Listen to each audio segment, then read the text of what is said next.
Gündemiyle her gün saat 16 civarında başladığımız programımıza Sayın Reşit Akar'la birlikte startı verdik.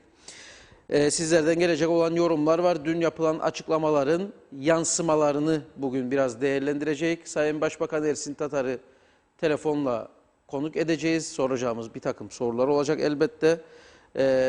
Tümü program dilimi içerisinde sizlere aktaracağımız konular olacak. Tabii birçok sektörle ilgili şikayetler var. Özellikle turizm alanında bu 1500 liralık katkının verilmeyecek olması yönünde ortaya konan duruş, sizlerden de daha program başlamadan gelen birçok soruyu beraberinde getirmiş oldu. Ödemelerle ilgili sigorta ödemelerinin emeklilerin 31'inde, kamudaki emeklilerin ayın 1'inde ve kamu çalışanlarının da saat 2'de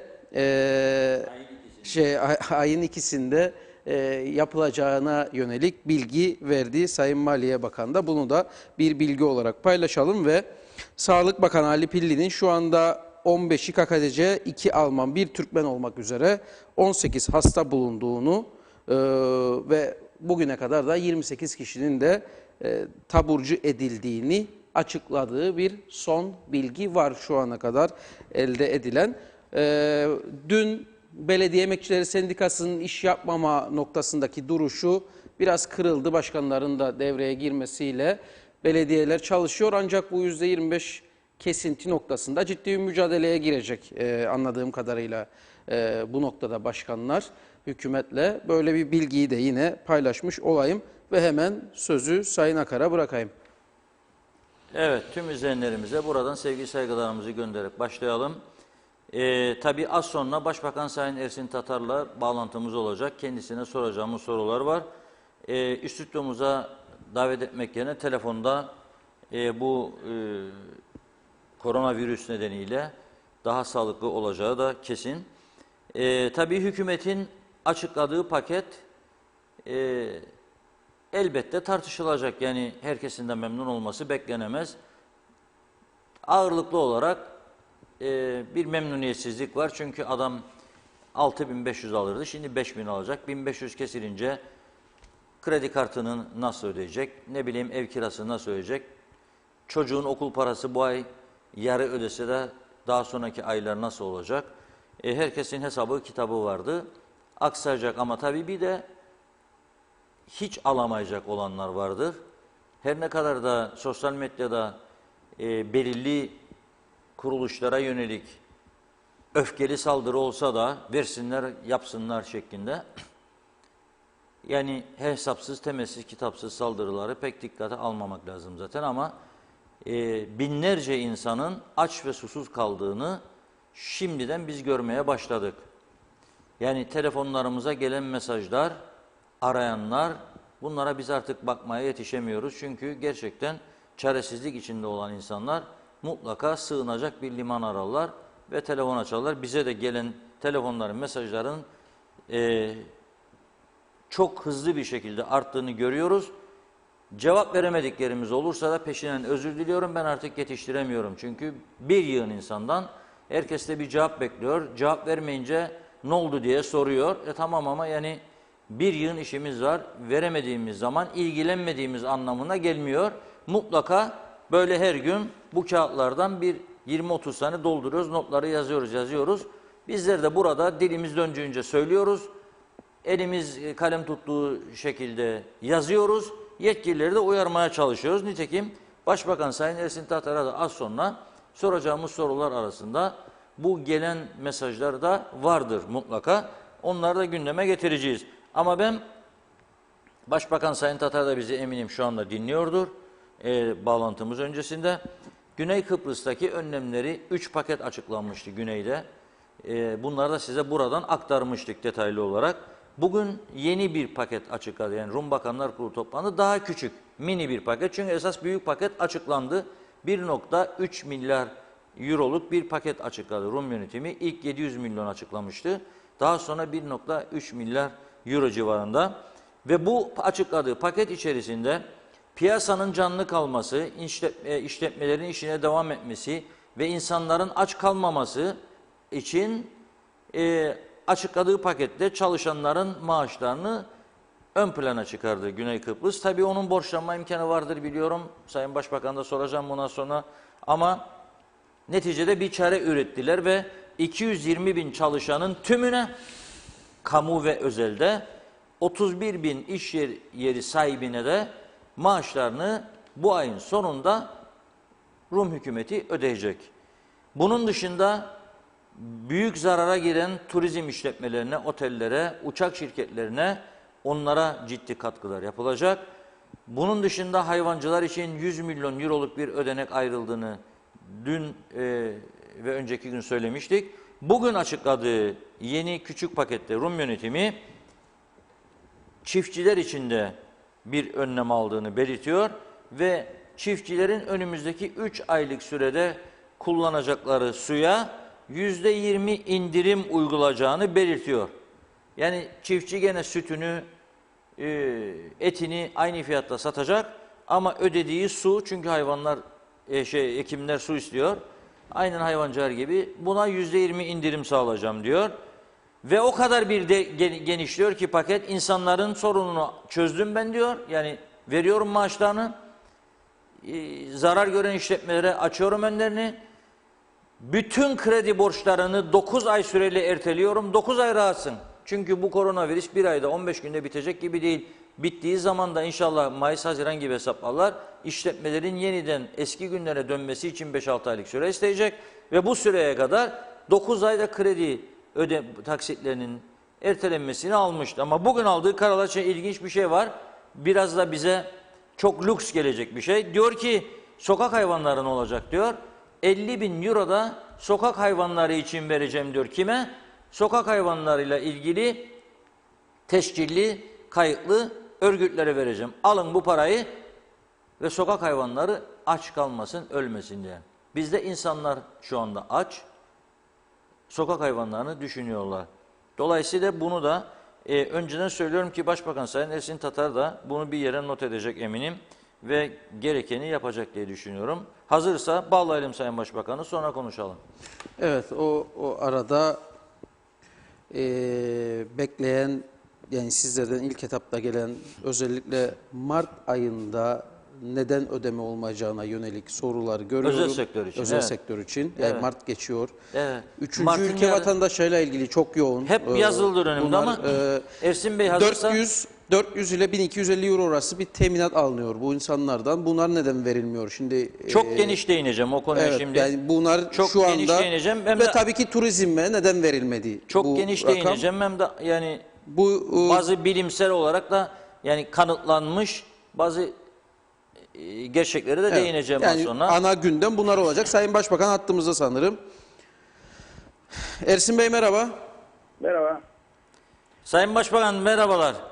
Merhaba. Nasılsınız? Sağ olun. Yorgunsunuz çok eminim, yani bu kadar gündür çalışıyorsunuz gece gündüz. Vallahi iş kolay değil tabii. Bildiğiniz gibi içinde bulunduğumuz koşullarda muazzam bir kaynak sıkıntısı var. Akşam toplantıda da söyledim, basın toplantısında. Yani günün sonunda burada biz önümüzü göremiyoruz. Ne kadar gelirimiz olacak ama harcamalarımız belli tabii. Harcamalardan da kısıntıya gitmek zorundaydık. Yani bunun hiç başka açıklaması olamaz. Aksi takdirde tedbir almazsan, açıklamalar yapmazsan, herkesi ona göre bir pozisyona davet etmezsen günün sonunda ödeyemeyiz. Ödemeyince daha büyük sıkıntılar doğar. Dolayısıyla biz açıklamalarımızla kesintiler yaptık. En yüksek maaşlardan %56'ya kadar bir kesinti, ama dar gelirlileri korumaya çalıştık 5.000 civarında ve işte 8.500'ün altında alanlar %25 kesinti gibi piyasayı koruyucu bir takım tedbirler. Bunun yanında tabii bildiğiniz gibi 100 milyon Türk lirası bir fon oluşturulmuştur. Bu bazı işletmelerin ve diğer mağdurların faiz giderleri için. Kalkınma Bankası'nın fonları istihdamı korumak için artık sadece yeni projeleri, aynı zamanda var olan şirketlerimizin de kredi ve işletme sermayesi bulmaları için o şekilde kullanılacaktır. Bunu da Merkez Bankası ve diğer ilgili arkadaşlar da karara bağladık. Bakanlar Kurulu'na getirdik. Bir takım faizlerde kredi kartları hem limitler atılmıştır %25, hem de faizlerde de indirimlere gidilmiştir. Dolayısıyla yaptığımız çalışmalar piyasaya yönelik, piyasayı koruyabilmek, piyasayı canlı tutabilmek ve bu kritik dönemeci atlatabilmek bağlamında bir çalışmadır. Ama esas olan her zaman söylediğimiz sağlığımızdır. Hiç sağlık harcamalarıyla ilgili bir tasarrufumuz söz konusu değildir. Hatta bildiğiniz gibi artmaktadır sağlık harcamaları. Yurt dışından getirdiğimiz öğrencilerimiz ve diğer karantina alınmış olan vatandaşlarımız hepsi otellerde ve diğer yerlerde şu anda bizlerin gözetiminde karantinayı doldurmaya çalışıyorlar. Çok yoğun bir gündem içerisinde bu paket tabii birinci toplumsal dayanışma paketi olarak açıklamıştır. Önümüzdeki süreçte değişen koşullara bağlı olarak, yeni gelişmelere bağlı olarak, kaynak meselelerine bağlı olarak ikincisi, üçüncüsü de açıklanabilir. Bu süreci bu şekilde yönetmeye çalışıyoruz. Elbette bu süreci yönetirken medyaya, kanaat önderlerine, bizler gibi değerli fikirleri olan insanlarımıza da ihtiyacımız vardır. Ama tabii ki bir de ülkenin gerçekleri vardır. Ülkenin gerçeklerine bağlı olarak bütün bu değerlendirmeleri yapma durumunda olduğumuzu. Evet. Güney Kıbrıs'ta mesela evet tedbirler alınıyor ama bizden daha geç alındığı için vakalar artıyor. Başka ülkelerde de aynı. İngiltere'yi zaten biliyorsunuz. Dolayısıyla bütün bu süreci en iyi yönetmek ilk önce sağlığımız, sonra tabii ki ekonomiye sahip çıkma adına yapılan tedbirler. Ama bu da kolay değil. Siyasi bedeli varsa olacaktır. Bizim de görevimiz vatandaşa bunu anlatmaktır. O bankacılık meselesinde çok yazılı, çok çizildi. Ama bir de işin bilim tarafı vardır. Gerçek tarafı vardır. Bu ülkede şu kadar tasarruf vardır. Bu tasarrufları da korumak durumunda olduğumuzu, bunun da büyük bir sorumluluk gerektiğini, bütün bunları da paylaşmak lazım. Çünkü aksini yazmak kolay. Ama evet, büyük bir de sorumluluk vardır. Merkez Bankası'nın kurduğu dengeleri vardır. Yurt dışına paranın kaçma tehlikesi vardır. O dengeleri kuramazsanız faiz şudur dediğinizde de kilitlersiniz. Hiçbir esnekliği yoktur. Yarın pat %3 faiz arttığında o zaman mevduat faizini siz artıramazsanız bir düğmeyle yurt dışına da bu paralar gidebilir. Ve dolayısıyla buradaki dengeler çok farklı bir durumda kendisini bulabilir. Bütün bunları da gözeterek ve devleti yönetenlerin sorumluluğunun birinci içerisinde bütün bu kararları enine boyuna detayına tartıştıktan sonra aldığımızı da tekrar ifade etmek istiyorum. Peki Sayın, evet, buyurun. Sayın Başbakan, şimdi sağlık konusunda Rumlardan çok şükür tahtaya vuruyorum ben de. Nazar değmesin. Benim gözüm tutmaz aynı zamanda. Çalışmalar evet ilk anda hemen tedbirler alındı. Salamis'teki turistler karantinaya alındı. Güzel tedbirler bunlar. Efendim öğrencilerimiz geldi. Otellere yerleştirildi. Bunlar güzel tedbirler. Tabii ki sağlıkta eksik. Onu hemen hızlı geçeceğim. Onu konuşmak istemiyorum bile. Yani daha geniş kapsamlı bir komite kurulabilirdi. Hala geç değildir. Bakın her gün Sibel Hanım çağrı yapıyor. Ben varım diyor, hazırım diyor. Onun gibi işte ben her gün söylüyorum, Sayın Mustafa Arabacıoğlu var, eski bakan, bir yığın doktorumuz var. Bir şey söyleyeyim mi size? İngiltere Sayın Başbakan çağrı yapmış. Gönüllü sağlık hizmetinde çalışacak gönüllü isterim diye. Ve rakam koydu. Dedi ki 200 kişi isterim ilk etapta. 5000 tane müracaat olmuş. Bugün sabahleyin ben bunu CNN International'da dinledim. 5000 tane müracaat olmuş gönüllü ve sağlıkçı bunlar yani. Emekli çıkmış ve İngiltere'de biliyorsunuz 65'tir emekli. Demek 67, 68, 70 yaşındaki adamlar bile gelelim yardım edelim diyor. Bu da tabii bu korona 60'tan sonrasını 65'ten sonra tesir eder falan meselesi var. Evinde oturan, işsiz olan sağlıkçılar koşmuş. Yani burada bir yapıcı öneri yapıyoruz. Biz bir haftadır bu komiteyi kurulmasına Sağlık Bakanı'na yardımcı olmanızı ben bekliyorum öncelikle. Yani bir öneri siz Başbakan olarak. Ali Bey çok başarılısın, çok iyisin, seviyoruz, öpüyoruz ama böyle bir şey yapmak zorundayız. Daha kapsamlı, daha erken müdahale edelim. Daha farklı fikirler birleşsin. İnsanlara daha hızlı hizmet yapalım. Çünkü bir de bana yazıyor adam, diyor ki benim diyor hastaneye gidip kontrol olmam lazım. Zamanım geldi ama orayı karantina hastanesi yaptı. Ben ne yapacağım diyor. Şimdi böyle sorunlar da vardır ve çıkacak da bu. İnsanlar evde kalınca psikolojik bunalımlar artacak, ne bileyim kalp krizleri artacak, şunlar bunlar. Bu işi daha ciddiye alıp genişletmek lazım. Bu bir. İkincisi, bu konuda ben sizin tavsiyelerinizin olacağını düşünüyorum.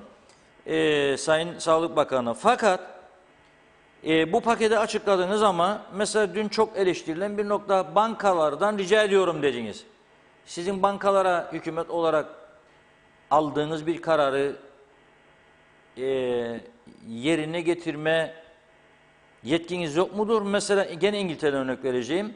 İlk günden evet, İngiltere Başbakanı insanları eve sokmadı, tıkamadı. Onun için bir yıl hastalık arttı tabii. Ondan hatalı ama ne yaptı? Ekonomi çökmesinde %0,75 faizi ilk günden 0,25'e çekti. Ne bankaya sordu ne bankacıya sordu.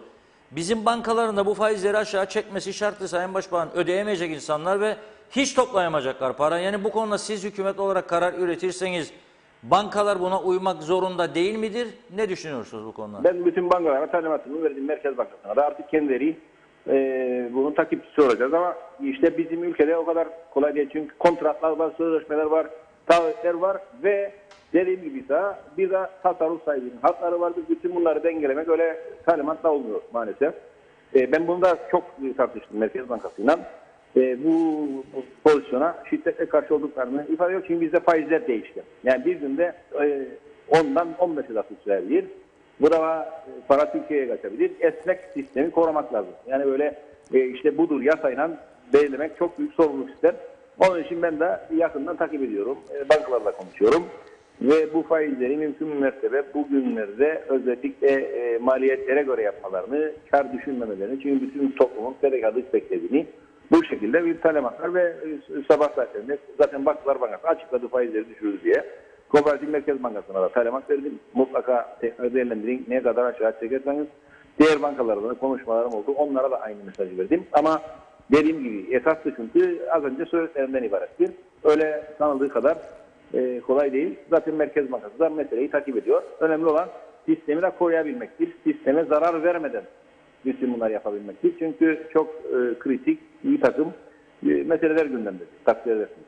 Peki bu küçük esnaf özellikle dükkanlarını kapadı, bu insanlar iş yapmıyor ve yanlarında 3 kişi, 5 kişi, 10 kişi, daha büyük yere gelmedim yani, şimdi önce küçük yerden konuşalım. Bu insanlar nasıl hayatlarını idame ettirecek? Gün çalışıp gün kazanıyordu. Şimdi Mart ayda yok, Nisan ve Mayıs ayında 1500 lira diye bir karar aldınız. Şimdi Amerika Birleşik Devletleri'nin, biz Amerika değilik tabii, onu da söyleyeyim, ne haddimiz yani. Örnek vereyim Amerika'yı şimdi ama insan hakları açısından bir örneğini vermek istiyorum. Diyor ki adam, ben diyor kişi başı bu ayın sonunda herkesin evine çeklerini yollayacağım, 1200 dolar kişi başı. Memurdur, işçidir, profesördür, beni ilgilendirmez. Hepsine 1200 doları gönderiyorum. Çocuk başına da 500 dolar gönderiyorum. Bu bugün kabul edilen, senatoda kabul edilen 2 trilyon dolarlık bu kalkınma paketi. Tabii Amerika Birleşik Devletleri belki karşılıksız dolar basacak, belki bankalara çok büyük borçlar olacak, belki bütçe açıkları artacak ama piyasayı öldürmemek adına, insanları da öldürmemek adına Reşat Bey ben bunları biliyorum. Ben bunları okudum, ben bunları biliyorum ve üzülüyorum bunları. Sizin de bunları bizim kamuoyuyla paylaşırken biraz daha düşünmeniz lazım bir kere. Benim pozisyonum belli. Ben çıktım halka söyledim. Benim gelirim ayda 550 milyon TL'ydi. Şimdi ayda 200 milyon TL'nin altına düştü. Ne olacağı belli değil. 3 ay bir hesap yaptığımda benim 600-700 milyon TL sadece maliyenin kendi gelir kaybı var. Ben tasarrufa gittim. Memurumdan emekliden üst düzey maaşlardan %56'ya ortalama %25 maaş kesintisine gittim. Sorumluluğumda belediye, kurum kurullar hepsi var. Bütün bu hesaplamalarla milyar TL bir açıktan bahsediyor. Milyar TL. Borçlanma şansı yok mu? Borçlanma olacak. Ama ne kadar olacak? Bu iş nereye kadar gidecek? Bütün bunların hesabını kitabında yapılması lazım. Onun için evet, sosyal devlet o anlayışla Nisan, Mayıs belki 60, belki 70 bin. Tam rakam bilemeyiz. O kadar bir insana 1500 TL dediğimizde siz tasarruf edin. 150 milyon da oraya istek. 150 milyon TL. Dolayısıyla mesele o kadar kolay değil. Yani ben Amerika olsam ben de basayım, ben de vereyim. Amerika değilim. Siz de biliyorsunuz Amerika olmadı. Ama şansımız var, Türkiye var. Türkiye'den borç isteyemez misiniz? Biz gerekli temasları her zaman yapıyoruz. Her zaman Türkiye buraya bildiği viteslerini vermiştir. Vermeye de devam edecektir. 2020 yılı için bir protokol hazırlıkları zaten vardı. Bakalım o işler heyetlerle görüşülüyor. Nasıl gelişecek ama ben hükümet olarak oturduk, konuştuk. Böyle bir ortamda tedbirler almamız gerektiğini düşünerekten partilerimizle de istişare ettik, siyasi karar aldık ve bu kadar da kesintiye gittik. Bu bir irade değil, bu bir fedakarlıktır. Siyasi bedeli varsa da olacaktır. Hiç onu da dikkate almadan böyle bir pozisyon, böyle bir tabloyla halkımızın önüne çıktık. Bu Evet. istikrarı koruma adınadır. Çünkü biz bu hesabı kitabı ve böyle bir mali tabloyla halkın önüne çıkmasaydık bugün bu iş nereye gideceği bir kere o belirsizlikle sistem çökebilir. Önümüzü göremiyor diyorsunuz. Ama Haklısın. biz bu pozisyonu almakla dedik ki Mayıs sonuna kadar böyle bir pozisyon, böyle bir Evet. durum. Bunun da gereği şu kadar borçlanma bir tahminler var. O kadar borçlanma da olacaktır bunun sürdürülebilmesi için. Ankara'dan, Ama Ankara'dan randevu istediniz mi Sayın Cumhurbaşkanı'ndan? biz her zaman temaslarımız vardı. Ama ona göre dediğim gibi bunlar iki devlet arasındaki ilişkiler bağlamında. Bu işler protokollarla, bu işler bir takım heyet görüşmeleri ve bir takım dediğim gibi oralardaki değerlendirmeler sonucunda ortaya çıkar. Pat diye bu kadar kim var al bunu. Böyle bir şey asla olamaz. Bu bir süreç meselesidir.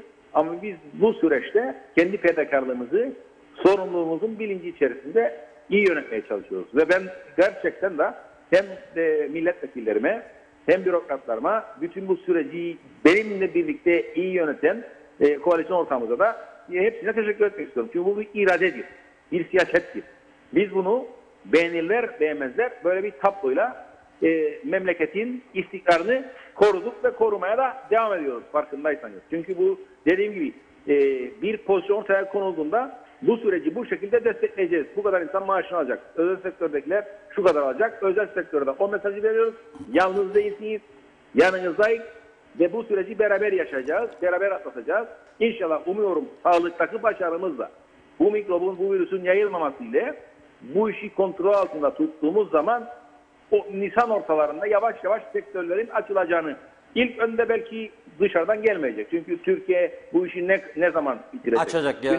Kapıları açması lazım. Evet. Güney Kıbrıs ne zaman açacak? Onu bilemem. Ama ben iç ekonomiye sahip çıkacağım. Yani Nisan ortalarından sonra bence artık yavaş yavaş her şeyin serbest kalacağını, çünkü mikrobun veya virüsün kontrol altında baskılanmış olarak artık bize bir engel olmayacağını, çünkü artık bulaşma noktasından uzaklaşacağımızı Kıbrıs Türk halkı olarak ve ona göre bir takım yöntemlerle ekonomimizi canlandırmak için çalışmalar başlatılacaktır ve inşallah yavaş yavaş ayağa kalkacağız.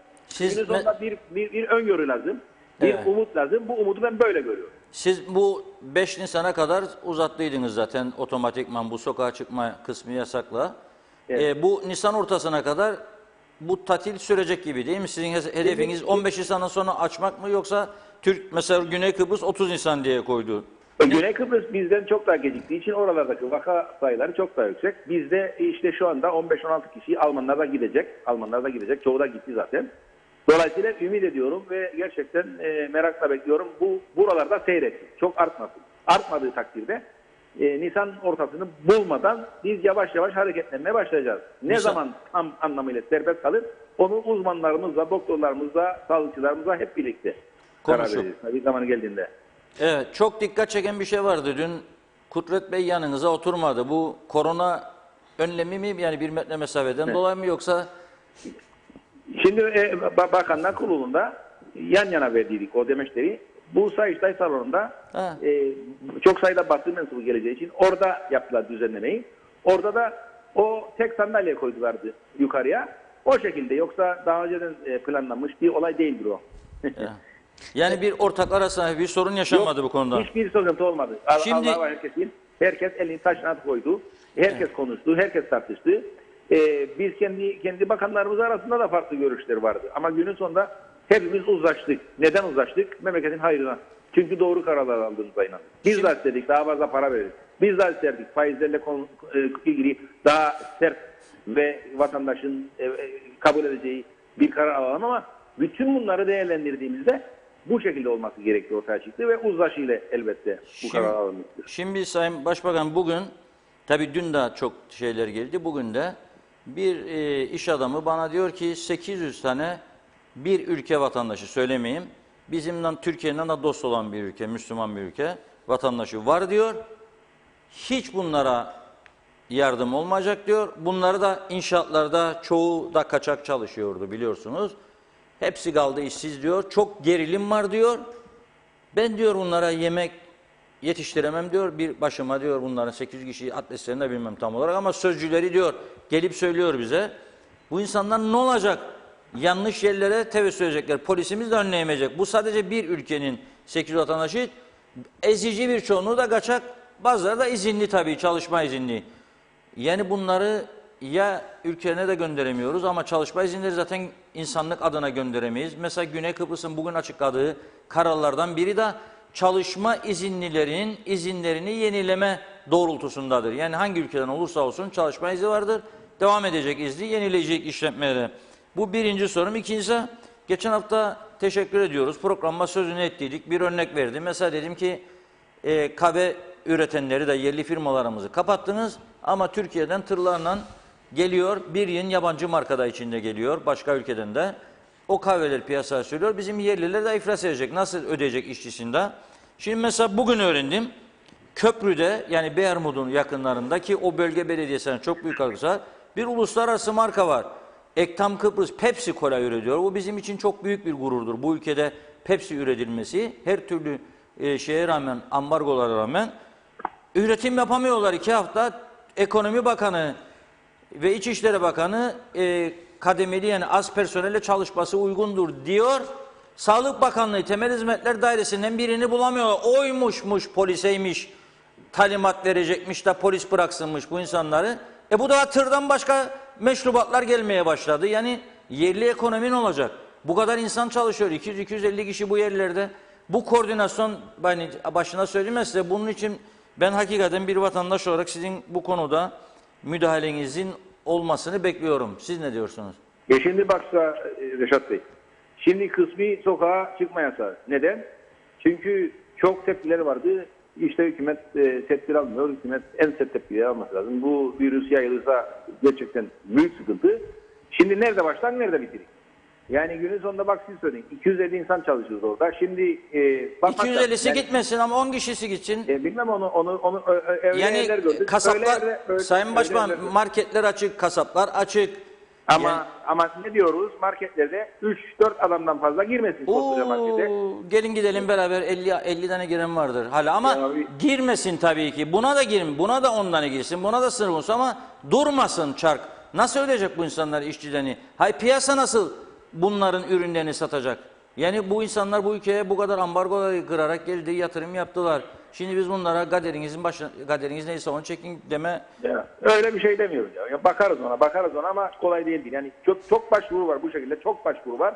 Hepsine izin verdiğin anda zaten bu işin anlamı kalmaz. Yani o zaman kısmi sokağa çıkma yasağının anlamı nedir?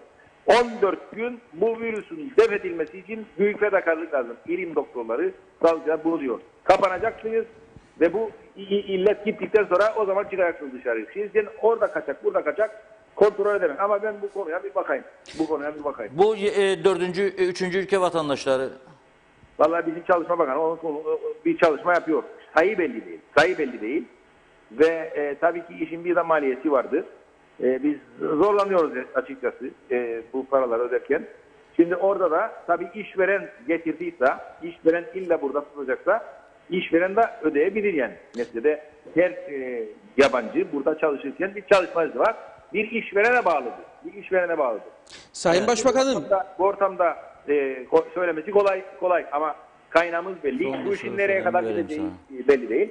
Sıkıntı ama o tepkiler geldi. Dolayısıyla bizim bakanımız bakıyor bu işe. Bakalım kaç kişidirler ve ne kaynak gerekir.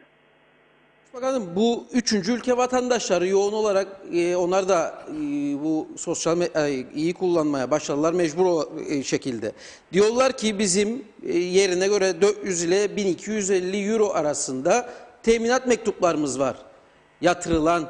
En azından diyor yani hadi hükümet bizi görmedi ama bu paralar yatırılan paralar neden bir şekilde peyderpey de olsa verilmez de hayatımızı idame ettirelim. Bir de bu var.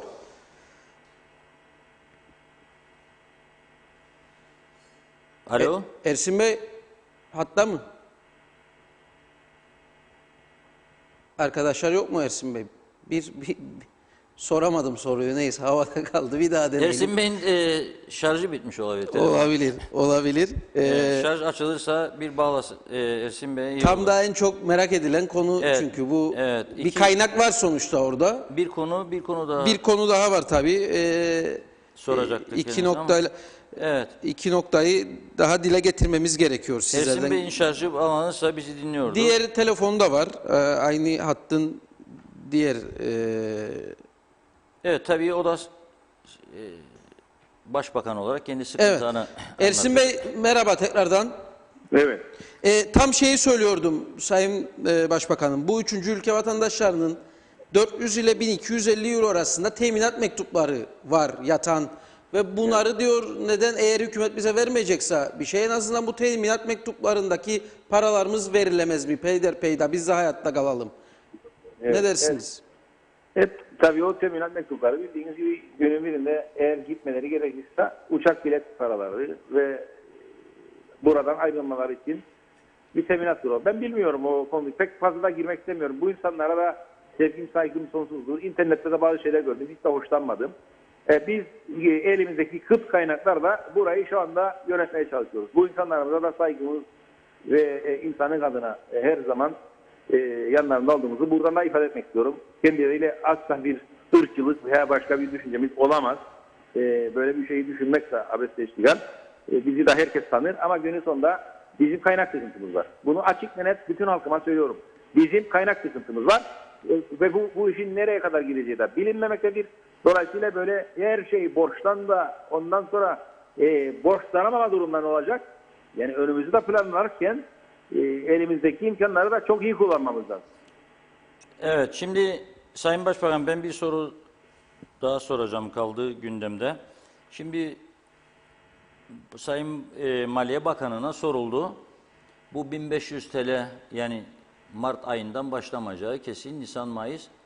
Bu 1500 TL otel çalışanlarında kapsıyor mu diye. Maliye Bakanımız da hayır dedi. Onları kapsamıyor dedi. Şimdi daha önce Çalışma Bakanımıza da sorduk kaç defa, yani bu krizden önce. Sosyal sigortaların gelirlerinin %55'i özelde çalışan çalışma izinlilerden sağlanıyordu. Ve o %55 çalışma izinlilerden aldığı primleri, sigortalarımız dönüp yerli emeklileri ödüyordu. Yani bu insanların hem sigortalara hem ülke ekonomisine çok büyük katkıları vardı. Şimdi bizde otel çalışanlarını kapsamamayacağı bir gurur meselesi olarak aktarılıyor. Yani bak, biz vermiyoruz bu otel çalışanlarına. Reşat Bey. Bu nasıl, bu turizm bu ülkeyi bu ayakta tutan ne olacak? Reşat Bey, ben sana cevabını vereyim. Buyurun. Bizim insanlarımız, bakınız, bizde ırkçılık yok. Bizim elimizde kaynaklar gıt. Şu anda komitemiz değerlendirecek. Kaç bin insan var, kaç bin insan burada kaldı, kaç kişi gitti. Ama şunu da söyleyeyim. Bak, bu ülkenin başbakanı olarak biraz da ekonomi ve maliyeden anlayan sen de çok iyi bilin. Bu insanlar geliyor, bir maaşla çalışıyor. Ödedikleri vergi var mı? Çok şüphe ederiz. Asgari ücretten gösterir çoğunu. Bir sigorta birimi öder. 3 çocuğu var, benim okuluma gider. Hasta olduğunda benim hastaneme gider. 3 çocuğuyla, karısıyla, hatta karısının anasıyla, babasıyla. Ya biraz da bunları düşünelim. Bu Kuzey Kıbrıs Türk Cumhuriyeti'ni biraz koruyalım. Kolay değil Reşat Bey. Orada ödenen prim, siz dediğinizde o ödenen prim de benim emekliliğim maaşı ödenir. O primin karşılığında okuluma da gider, hastaneme de gider. Çoluk çocuğuyla, annesiyle, babasıyla. Bunu da bir yere kaydedin, kalsın. Doğru, ama kazandığı parayı da ülkede harcıyor ama burada. Alıyorsa 3500. Kazandığı para nedir? Kazandığı para nedir? Ay 3500 lira kazandı. Reşat Bey, kazandığı para nedir? 3500 de alsa bizdeki asgari ücretler gibi aynı. Ama 3500 TL alan adamın acaba yemesi, içmesi, şuyu buyu, çevre kirliliği, oyu buyu derken bu ülkeye ne getirir, ne götürür? Çoğu lojmanlarda kalıyor. Çoğu lojmanlar. Ben bu insanlara karşı değilim. Ama Kuzey Kıbrıs Türk Cumhuriyeti'ni yönetenler de bolluk içinde yönetmiyor bu ülkeyi. Kaynaklar gıt. Ve şimdi şu anda böyle bir kriz oldu. Hepsini sokağa atacak. Ondan sonra ödesin Faiz Sucuoğlu. Faiz Sucuoğlu'nun altında kaynak belli. Parası belli.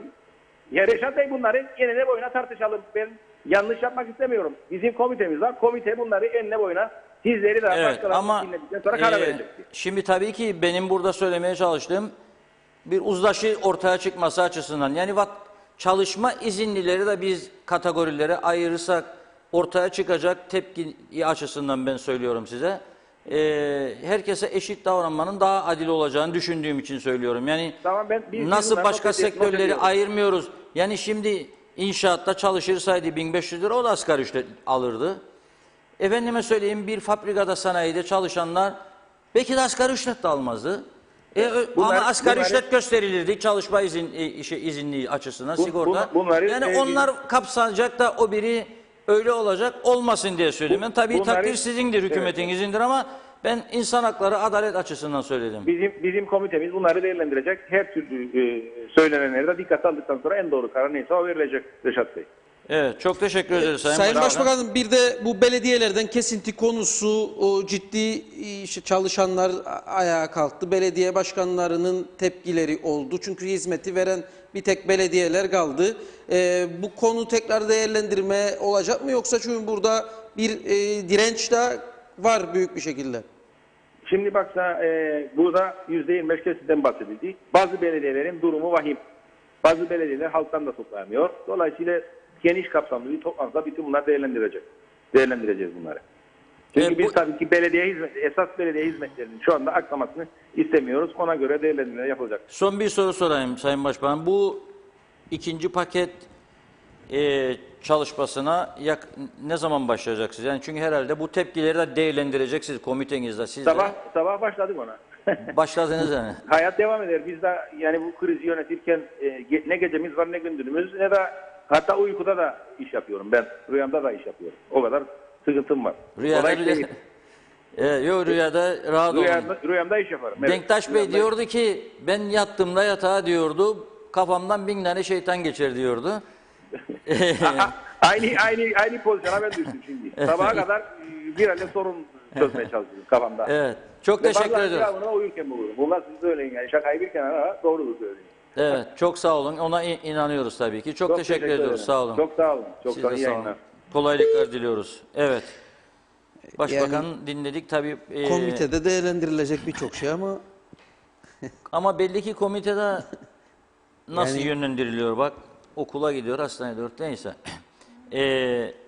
Bütün sektörlere eşit davranılır inşallah. Hepsi de bu ülkede, ya 14 senelik 15 sene bu ülkede çalışan, çocuklarını burada dünyaya getiren insanlar var. Burada evlenen insanlar var. Yani onlar asgari ücret alır da okula da gider, hastaneye de gider diye ne yapalım yani. Ama öte taraftan o da sana çıkar der, benim de devletim sana verdiği paralarla senin hastanelerin ilaç verir der. Yani ona girmek doğru bir şey değil.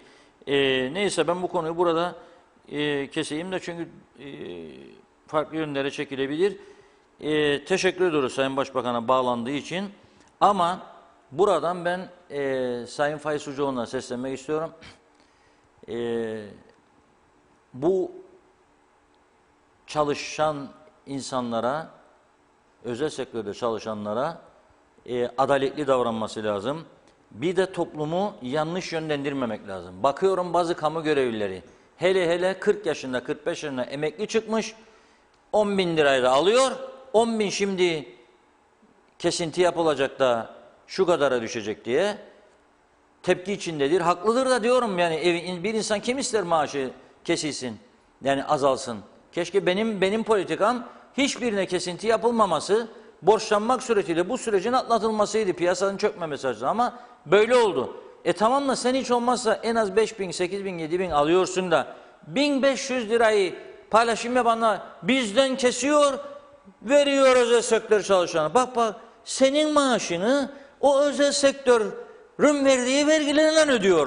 Onu da düşün. O vergi bu kalmadığı için zaten ödeyemiyor şimdi de. Bu vergi kalmadığı için de ödeyemiyor seni. Diğer ay hiç ödeyemeyecek herhalde. Bencillik yapma halim ya. Bu dönem bencillik dönemi değil. Biraz kendimize gelelim. Çok büyük sıkıntılar var önümüzde. Çok ciddi sıkıntılar var. Yani bu sıkıntıları aşmak için birlik, beraberlik, dayanışma ruhuna ihtiyacımız var. Ben aldım 5.000, benden kesti 1.500 da o birine verecek, 1.500 olmaz, öyle düşünmeyelim. O çünkü senin mahallende bir köşede de o oturuyor ve arka mahallende oturuyor. O aç kalacak, senin evinden önünden geçerken mangal görürse ne olacak, bunu da düşünelim. Yani Efendim üçüncü ırklar. Vermeyelim binsinler gemiye gitsinler. Hangi gemiye binecek? Hangi ülkeye gidecek? Nasıl gidecek? Yani gidene kadar nasıl geçinecek? Bunu düşünmek zorundayız. Bir taraftan bu halk önemli bir kısmı Suriyeli 175 mülteciye elbise versin, yiyecek versin diye seferber oldu. Bir günde örgütlendi. Bir spor salonunu doldurduk gıda yardımı ve yiyecek yardımı. Bir taraftan da yıllardır bizim içimizde olan insanlara bir an ne yapayım gitsin ben ona bakamam. Tamam bakamayız ama yani bu kadar zamanda ekonominin yükünü bunlar çekerdi. İnşaatları bunlara yaptırdık. Ne bileyim evlerimiz villalarımızı bunlar yaptı.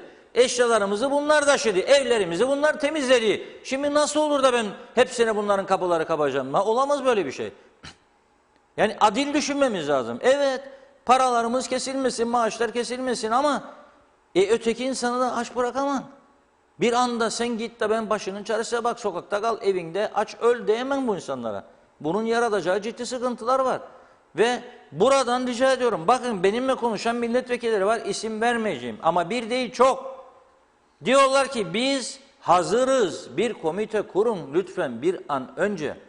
Bakın ben Reşat Akar olarak size ilk günden bir yığın şey yağdıracağım dostlarım aracıyla. Beni arayan çok insan var der. Biz hiç kimse ona buna güvenmeyik, alacaklar ne yapacaklar bilmeyik. Ama siz bir komite kurarsanız ve bu komitenin içerisine 3-5 tane milletvekili, bir 100-150 tane de bu işlerde tecrübeli organizasyon komitesinde yanına adam alıp götürüp insanların evlerine muhtarları işine katacağınız bir komite oluşturursanız biz bu süreci çok daha kolay atlatırız. Hakikaten ihtiyaçlı olanlara bu yardımlar gider ve hakikaten insanlar bu yardımların ihtiyaçlı olanlara gittiğini görünce o zaman der ki tamam be helal olsun ben bu yardımı yaptım istismar edilmedi der. Bugün sabahleyin gene Gönyeli bölgesinden bir iş adamı aradı beni anlattı durdum dinledim 15 dakika 20 dakika gitti ama dinledim artık açınca telefonu ve çok doğru güzel şeyler söyledi çok gururlandım. Diyor ki ben diyor kapalıyım işlemem şu anda ama yanımda çalışan 40 kadar işçi var diyor. 40'ına da dedim ki diyor bakınız size ben bu ay maaşlarınızı ödeyeceğim. Bu aydan sonra bu kriz devam ederse de bizi çalıştırmazlar da iş yapmazsak ben size önümüzdeki 4 ay 5 aylık süre içerisinde ayda 1500 TL vereceğim. Bunun dışında veremem. Lojman da verdim size. Lojmanı da ödeyeceğim, devam edeceğim. Lojmanın elektrik parasını, su parasını ödeyeceğim. 1500 lira da para vereceğim. Çünkü ben de işlemem. Param yok. Elimde ne kadar birikim varsa benimle beraber siz de kullanacaksınız bunu. Ben de sıkıntıya gireceğim. Siz de sıkıntıya gireceksiniz. Şimdi bunu yapan insanlarımız var. Ve bu insanların tümü yol gösterici bekliyor. Diyor ki bir iyi organizasyon oluşsun. Bir ortaya bir şey çıksın. İnandırıcı bir yardım kurulu çıksın ve bu yardım kurulu bir an önce başlasın. Vakit geç olmadan ben tekrar ediyorum. Yani hükümet bunları düşünmez de iyi düşünmez ya da kötü düşünür demiyorum. Öyle bir düşüncede olduklarına kesinlikle inanmıyorum. Yani çalışkan ülkesi için fedakarlık yapan insanlar var kurulda biliyorum. Ama bu iş sadece belirli 10 kişinin işi değildir. Bu artık boyutları büyümüştür bu işin. Veya bakanın yanındaki 2-3 kişinin işi değildir. Bakan onu kendine en yakın adam olduğu için zamanında tayin etmiştir. Ama organizasyon işleri çok farklı işlerdir. Ve bu işleri de bize yardımcı olabilecek insanlar var, gönüllü insanlar var. Yeter ki bir adım atılsın, densin ki şu 5 kişinin 10 kişinin başkanlığında bir komite kurulmuştur. Bu komitenin parçası 1, Kızılay Yardım'dır, 2 Vakıf İdaresi'dir, 3 belediyelerdir, 4 muhtarlardır, 5 gönüllülerdir. Bu ekip oturacak, bölge bölge ele alacak, köy köy ele alacak ve çağrı yapacak. Yardımlar o merkezde toplanacak. Gıdalar ayrı bölüm. Zaten acil ihtiyaç giyim değildir şu anda gıdadır. Bu erzaklar toplanacak, bu insanlara yardımlar başlayacak. Türk'ü, Alman'ı, İngiliz'i, Pakistanlısı ayrımcılık olmadan herkese, bu ülkede yaşayan herkese bu yardımlar gidecek. Eğer toplumsal birliği sağlamak istersek, eğer birlik beraberlik bozulmasını istersek, eğer herkes evinde huzur içinde uyumasını istersek, bir tehlike baş göstermeden bunları düşünelim diyorum. Hiç başka da bir seçeneğimiz yoktur. Geç kalmadan. Evet, bu arada bazı sektörlerden gelen yoğun yazışmalar da var. Örneğin okumadığım, gözümden kaçan ve benzer noktalarda olan, örneğin bir benzincilerle ilgili yapılan bir şikayet diyelim. Bu 1.15 döneminde halihazırda vermiş olan yakıtların tahsilatı gerçekleşmemiş diyor mesela. 16-29 Şubat tarihlerinde verilmiş çekleri aldığımız zaman faturaların da takası durdurulduğu için tahsilatlarını yapamadık diyor. Sokağa çıkma yasağından dolayı %85 oranında yakıtlar azaldı, satışlar. Tüm bu satışların gerilerine Gümrük Dairesi, Hazine Muhasebe Dairesi'nden de ulaşılabilir diyor ve günün sonunda bu istasyonlar faaliyettedir diye nitelendirilen ve ithalatçı şirketlere tüm yükümlülükleri yerine getirilmesi beklemek hatadır. O yüzden bu konuda da istasyonların da mecburi faaliyet gösteren ama yükümlülüklerini ertelenen bir pozisyona alınması talebi var. Benzer bir talep Taksiciler Birliği'nden de vardı. Bize gün içerisinde ulaşan açıklamalar içerisinde. Bu durum mesela medya içinde geçerli, basın içinde geçerli. Böyle durumlar var sevgili Akar. Bilmiyorum ne değerlendirme yaparsınız bununla ilgili olarak. Buyurun. Şimdi benzinciler akaryakıt biraz önce söylediğim odur. Şimdi sokağa çıkmayınca insanlar arabaya benzin ihtiyacı hissetmez. Ondan kaybettiği bir. Rumlar, kapılar kapandı. Çok sayıda Rum geçip bizden akaryakıt alıyordu. O da durdu. 2. Bütün işletmeler, havaalanlarına transferler, otellerin, şunların bunların durdu. 3. Buradan 50 bin civarında öğrenci gitti. Türk vatandaşı. Onların birçoğunun aracı vardı. Onlar gitti. Otobüs servisleri, okulların durdu. Şehirler arası transferler, otobüs taşımacılığı durdu. Doğal olarak akaryakıt satışları da düşecek ve akaryakıt satışları düşünce de devletin gelirleri çok ciddi oranda azalacak. Benim bildiğim kadarıyla her 100 Türk liralık akaryakıt satışından en az 70-75 lira vergiye gidiyor. Devlet bundan para topluyordu. Şimdi bundan senin gelirin bir düşüyor. 2. Çalışmayan işletmelerden sana daha önce çalıştığı zaman vergi veren işletmeler şimdi çalışmadığı için bu vergiyi vermeyecek. 2. 3. Oteller kapalı, ulaşım durdu. Ercan Havaalanı'ndan sen vergilerini alamayacaksın. Kapanan çalışmayan otellerden vergi alamayacaksın. Kapanan işletmelerin asgari ücret üzerinde maaş alan binlerce çalışanından vergi alamayacaksın. Çünkü çalışmıyor, çalışmadığı için para yok, maaş almadığı için de vergi de yok. Bu 200 milyonu eğer nitekim ne dedi Maliye Bakanı 31'inde ödeyeceğim dedi sosyal sigorta emeklilerini, birinde ödeyeceğim dedi kamu emeklilerini, ikisinde de maaşları eskiden nasıldı? 27'sinde ödenirdi kamu, 28'inde ödenirdi evet. Sosyal sigorta, 30'unda 31'inde de en geç çalışanlar ödenirdi. Şimdi bu birinci ayda budur. Bir sonraki ayda benim korkum çok daha büyüktür. Tabii. Çünkü bu 200 milyonu da imkanı yok bulamayacak. 100 milyonu da bulamayacak. 100 milyonu bulamayacak. Neden? Çünkü çalışan, faaliyet yapan kurum yok kalmadı. Hiçbir şey yok. Herkes durdu. Bak ne diyorum Sayın Başkan? Bir market bir tedarik. Diyor ki ama bir tedbir, tamam tedbir aldın ama tıra izin veriyorsun. Tır geliyor Mausa'dan. O tırın içinde yabancı ülkeden meşrubat geliyor bu ülkeye, giriyor marketlere. Ve benim param, ona verdiğim, markete verdiğim para yurt dışına gidiyor. Burada da üretim yapıyor. Bu üretimin parasını o çalışanlar alıyor, kazandığı parayı. Bu da diyor kapalı. Ama bak Ekonomi Bakanı uygundur diyor çalışması. Ben demiyorum doldur gitsin. Hellim üreticisine izin verdin. Hellim üreticisine izin verdin. Kasaba izin verdin. Marketlere izin verdin. Akaryakıt bayilerine izin verdin.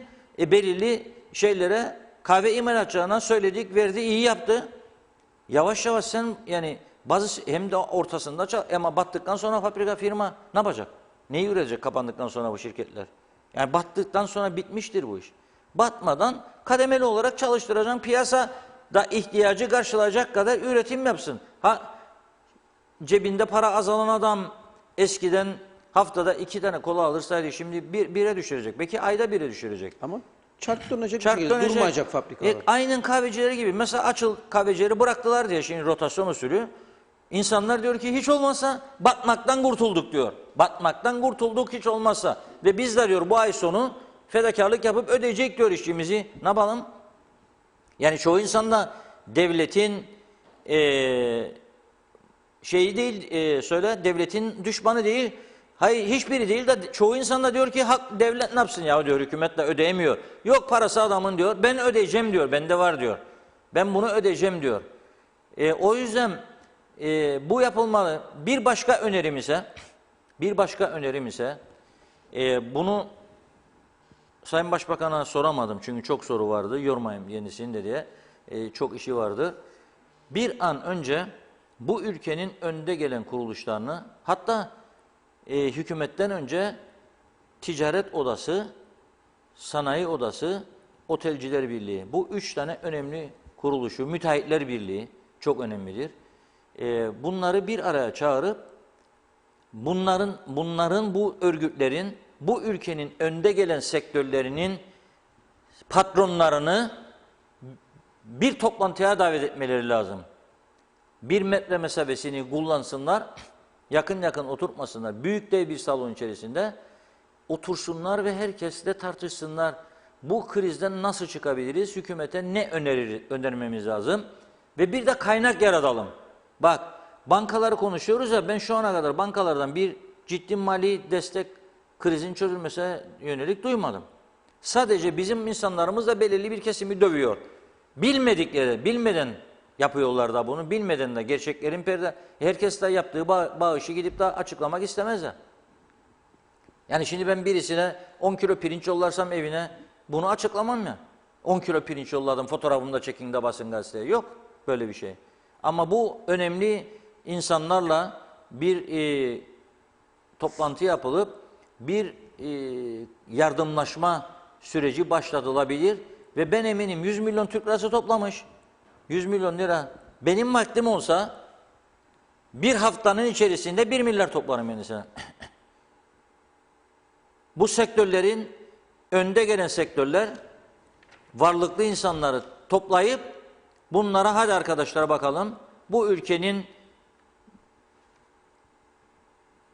içinde ekonomik sektöründeyiz. Yıllardır bu ekonominin öncüleriyiz. Yıllardır bu ülkede kazanıyoruz. Bu kazandıklarımızdan ne kadar fedakarlık yapabiliriz? Hepimiz şartlarımızı ortaya koyalım ve bu krizi aşalım bir an önce. Bu krizi aşalım. Birinci derecede geçimdir şu anda önemli olan. Evet. Ve sağlıktır. Sağlıkta çok ciddi malzeme ihtiyacı vardır. İnsanlar evlerinde, yaşlılar ilacını bulamıyor. Bunlara bu hizmeti götürecek insan lazım. Arıyor mesela Sağlık Bakanlığı'nı, o diyor ki sen ara diyor belediye, senin bağlı olduğun belediyeyi, gelsin bizden ilacı alsın götürelim. Belediye arıyor, telefonlar cevap verir vermez. Belediye diyor kaymakamlık, bir insan ne kadar arayacak? 75 yaşında bir insan evinden aldın cep telefonu eline, onu çeviriyor, bunu çeviriyor. Öldürüyorsun be sen insanı zaten. Öldürüyorsun. Hay bir liste yap. Kimin ne ilaç kullandığını biliyorsun. O listeye göre sen otomatik 6 ay süreyle evinize biz getirecek ilacınızı internetinden. Bu kadar basittir. Al adamın listeye, bas düğmeye dokan, Hasan, Hüseyin, Mehmet Ali ne ilaçları kullanır, ne kadar ihtiyacı vardır. Her ay sen ona götür, kapısına ver. Belediyelerde bir yığın insan vardır. Boşta duran, çalıştırabilirsin bunları. Evet, şu an gönderilen bir forum var. Onu paylaşmak isterim. Aytuğ Bey diyor, bugün bankaların bizlere verdiği forum. Forumda şu cümle çok ilginç. Tümünü okuyayım, çok kısadır zaten.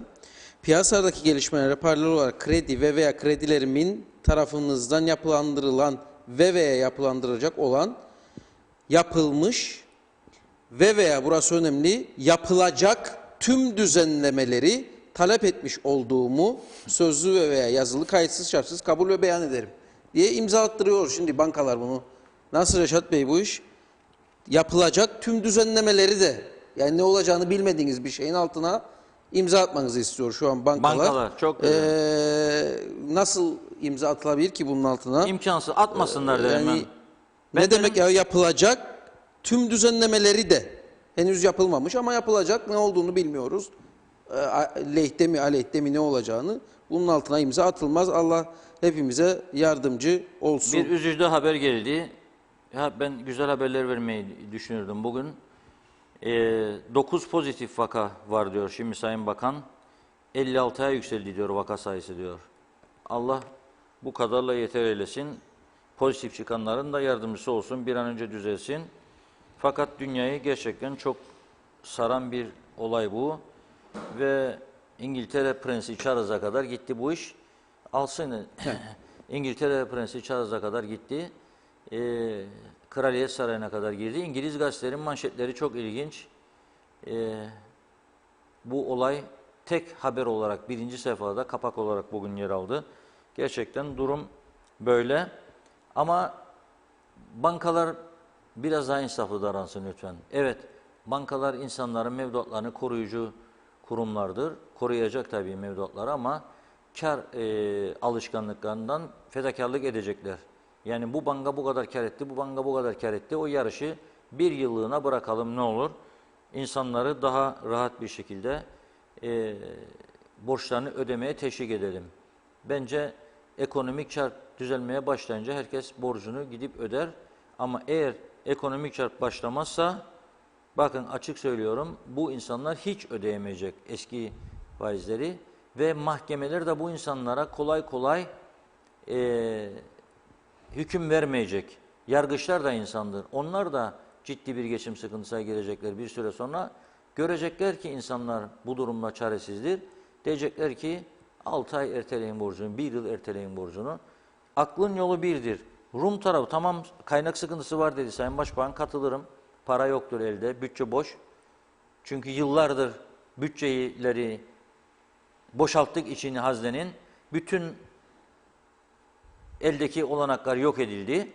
Daha bu krizin öncesinde yeni 0 kilometre arabalar alındı, uyarılara hiç dikkat edilmeden. Tabii ki böyle kriz döneminde bir anda boşlukta bulduk kendimizi ama yapılabilecek işler de var. Yani o işleri, en azından onu yapmamız lazım. Yani sadece para meselesi değil. Çünkü para, evet biliyorum para olmazsa siz dağıtamazsınız. Ama bankaların bilançoları vardır, karlar ortadadır. Başka karlı şirketler de vardır. Bir de alıştık sadece belirli sektörlere saldırıyoruz. Öteki sektörleri unuttuk. Onlara da bir bakmamız lazım. Ve dediğim gibi ayrımcılık yapmadan, birini kötüleyip birini yüceltmeden herkese eşit muameleyle bir ortak akıl komitesi kurup ve bu da büyük işletmelerin sahiplerini de bunun içine çekerek nasıl bu süreci atlatabiliriz? Bir ortak görüş ortaya çıkmasında ben fayda görüyorum ve bu bir an önce gecikmeden yapılmalıdır. Evet arkadaşlar, telefon da alalım bir iki tane. İnşaat Müteahhitleri Birliği Başkanı Cafer Gürcafer Bey'i alalım. Bağlanmak istiyor. O da herhalde ekonomik paketle ilgili önemli bir sektör. Öğlen diğer şeyleri bağladık ama vaktimiz yetmedi daha fazlasına. Şimdi hemen alabiliriz. Buyursun. Bağlantıyı hazır olduğunda. Ben bu arada dün bir çağrı yaptım. Arkadaşlar o Diyalog Gazetesi'nin bugün ön sayfasını getirelim. Çok teşekkür ediyorum. Dün bir çağrı yaptım buradan. Biz dedim elimizdeki imkanlar, gazetemizi ayağınıza getirelim. Siz çağırın, gazeteniz Diyalog ayağınıza gelsin dedim. Bu madem ki sokağa çıkma yasağı var ve herkes her gün marketlere çıkamıyor, orada gazeteler satılıyor gazetelerimiz. O zaman siz haber verin. Biz dağıtım ücreti ayrıca almadan masraflarını kendimiz göğüsleyerek sizlere normal fiyatı 4 Türk lirası olan gazeteyi yine 4 liradan ayağınıza getirsinler. Ve nitekim çok büyük ilgi oldu. İlk günden çok sayıda insan aradı ve dağıtımlar bugün itibariyle başladı. Lefkoşa'dan başladık bunu. Bir süre Lefkoşa'dan gideceğiz. Sonra eğer uzarsa bu sokağa çıkma yasağı Mausa ve Girne için de düşüncelerimiz vardır. Bunun için de bir cep telefonu numarası vermiştik dün. 0533 853 54 10.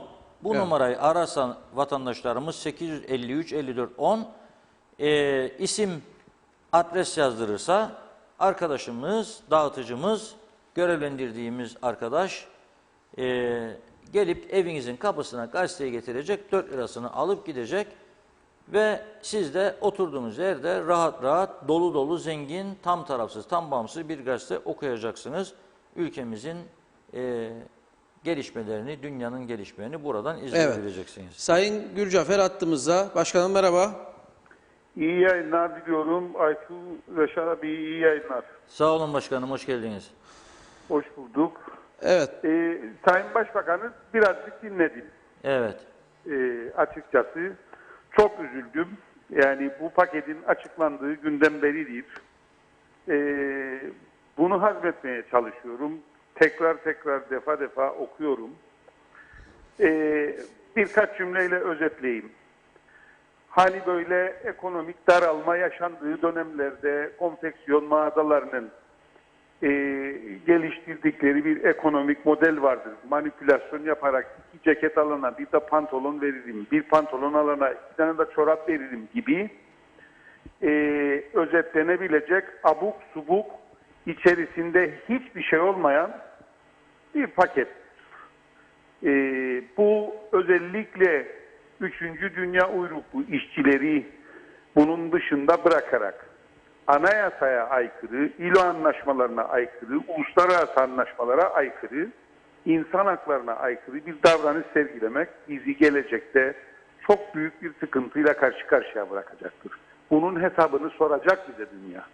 Zannetmeyelim ki bu bizim yanımıza kalacaktır. Bununla yüzleşeceğiz günü geldiğinde ve bunun bedelini çok ağır ödettireceklerdir bize. Yıllardır alın terimlerini damlattıkları, biraz önce Reşat Bey söyledi, dinledim. Alın terimlerini damlatarak üretilen, ortaya çıkan inşaatlardan Eşel Mobil'i beslendi, kamusu beslendi, bütçesi beslendi. Yıllarca bununla yaşadık ama bunun her köşesinde alın teri olan o insanları, o 20 bin tane insanı biz oy veremezler düşüncesiyle açıkta bıraktık. Başka bir değerlendirmemiz, başka bir değer yargısı yok. Eğer bu insanlar oy verebilen insanlar olsaydı kendilerini dışarıda bırakmayacaklar. Potansiyel Cumhurbaşkanlığı seçiminde destek göreceklerdi. Üzgünüm ama bu kadar yapıcı yaklaştıktan sonra böyle basit bir değerlendirmeyle karşı karşıya kaldığında acısını söylemek zorundayım. Çünkü bu insanlar bizi arıyorlar ve ne yapacağız, bizimle ilgili ne düşünüyorsunuz diye ilgili sektör başkanı olarak bize soruyorlar. Tabii biz bu insanların yemesidir, içmesidir, barınmasıdır, her şeyleriyle ilgileniyoruz. Sonuna kadar da ilgileneceğiz, ilgilenmeye de devam edeceğiz. Ama burada bütün dünyanın özel bir dayanışma sergilediği bir dönemde hükümetin başkanlığında böyle bir dayanışmayı görmek isterdik. Tamam. 2 tane sektör, turizm sektörü ve inşaat sektörü, bunlar nasıl olmasa battılar değerlendirmesiyle karşı karşıyayız. Üzgünüm ama böyle bir değerlendirmeyle karşı karşıyayız ve bu hepimizde inanılmaz bir şok etkisi yaratmıştır. 2 ay 1500 TL vereceğini söylüyor Sayın Başbakan ve hükümet, ama orada da şark kurnazlığı yaparak Nisan ayının başında inşaatı açacağız hesabı yaparlar. Nisan ayının başında da inşaatı açtık, nasıl olmasa vermeyeceğiz. Yani kriz döneminde insanları, salgını engellemek için evlerinde oturacak ve bu insanlara barındırmaya yönelik, yedirmeye, içirmeye yönelik bir kriz bütçesi oluşturacağına bir takım manipülasyonlarla, bir takım şark kurnazlıklarıyla kamuyu nasıl ödeyebileceğinin hesabını yaparak bunu bir başarı hikayesine dönüştürmeye çalışan bir hükümetle karşı karşıyayız. Gerçekten şoklarımızı yaşıyoruz. Bankalarla ilgili sanki bankacılık sektörünü batırmak isteyen bir ekonomik örgütler platformu varmış gibi bizi bankacılık sektörüyle karşı karşıya getiriyor. Evet. Bizim yapmış olduğumuz öneriler ekonomik aklın ürettiği olabilecek en iyi önerilerdir. Ve en büyük ekonomist, ülkemizdeki bütün ekonomistlerin bu sektörün içerisinde yoğrulmuş, pişmiş, deneyim sahibi olmuş insanların ortaya koyduğu önerilerdir. Peki bunu alıp da değerlendiren kimlerdir? Kabineye bakayım ben. Ne tecrübesi vardır? Veya Başbakanlığın çatısı altında şu anda oluşmuş hangi ekonomik kadro vardır bunları değerlendiren? Hiç. Yok. neye göre değerlendiriliyor? Üzgünüm ama halen daha Cumhurbaşkanlığı seçimi hesabını yapan bir başbakanla karşı karşıyayız. Çok üzgünüm ama bunları söylemek zorundayım. Çünkü bir yangının tam orta yerindeyiz ve bu yangın maalesef söndürülmüyor. Maalesef yayılarak gidiyor. Sabahtan beridir telefonlarımız kilitlendi. Bütün örgüt başkanlarının, ekonomik örgüt başkanlarının öylesine bir öfkeyle, öylesine bir şaşkınlıkla karşı karşıyayız. İnanın ne Evet. yapacağımızı şaşırdık. Sayın Başkan, Umarım- sizin bu inşaat sektöründe çalışan yerli ile yabancı yüzdeliği kaç desek ve kaç kişi vardır çalışma izni yabancı bu inşaat sektöründe? Yaklaşık. Şimdi inşaat sektöründe şöyle söyleyeyim. Bizde mimar ve mühendis istihdam etme zorunluluğu vardır ve ülkemizdeki mimar ve mühendisler de tamamen yerli. Yani yaklaşık 2000'e yakın mimar mühendis ülkemizde bizim inşaat firmalarımızda Görev istihdam yapıyor. edilmektedir. Evet, istihdam edilmektedir. Peki işçiler? Bunun dışında zaten hükümet Türkiye'den gelen iş gücünün geri döndüğünü fark etti, gördü. Onun için ben tecellilere veriyorum dedi. Zaten tecellilerin geri döndüğünü gördüler onlar. Dolayısıyla yani burada işte anavatan Türkiye'den gelenler, bizim ırkımızdan olan insanların ayrımını da yaptık, onlara da veriyoruz. Değildir aslında. Bu da bir manipülasyondur. Son 15 gün içerisinde 30 bine yakın çıkış oldu Girne limanından. 30 bine yakın. 30 bine yakın çıkış oldu. Bunlar da tecelli çalışanlarımızdır zaten. İnşaat sektörünün ve diğer sektörlerin hepsi Türkiye ailesinin yanına döndü. Yani virüsle ilgili mücadelede ailesinin yanında olmak istediğinden dolayı zaten tutsak da gidecekti bu insanlar bu nedenden dolayı. Ama onun dışında şu an rakam söyleyemem. Biz işçi durdurmaya gitmedik. Özellikle kimse işçisini durdurmasın diye çağrı yaptık şirketlerimize. Ve 1000 civarında istihdamı olan şirketimiz vardır Reşat Bey. Evet. 1000 civarında istihdamı olan müteahhit firmalarımız vardır. Ve şu anda halen daha çalışanlarını tutuyor.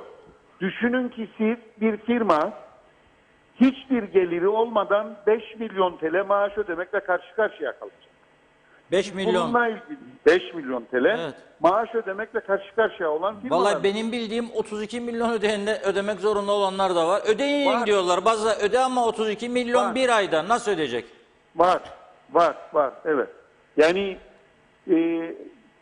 bilemem yani söyleyecek söz bulamıyorum gerçekten. Davranışları karşısında. Size müracaat eden, yani geçim sıkıntısına olan, aç olduğunu bildiren işçiler örgütünüze Ben var mı? sizin biraz önce değindiğiniz bir konuya daha değinmek istiyorum.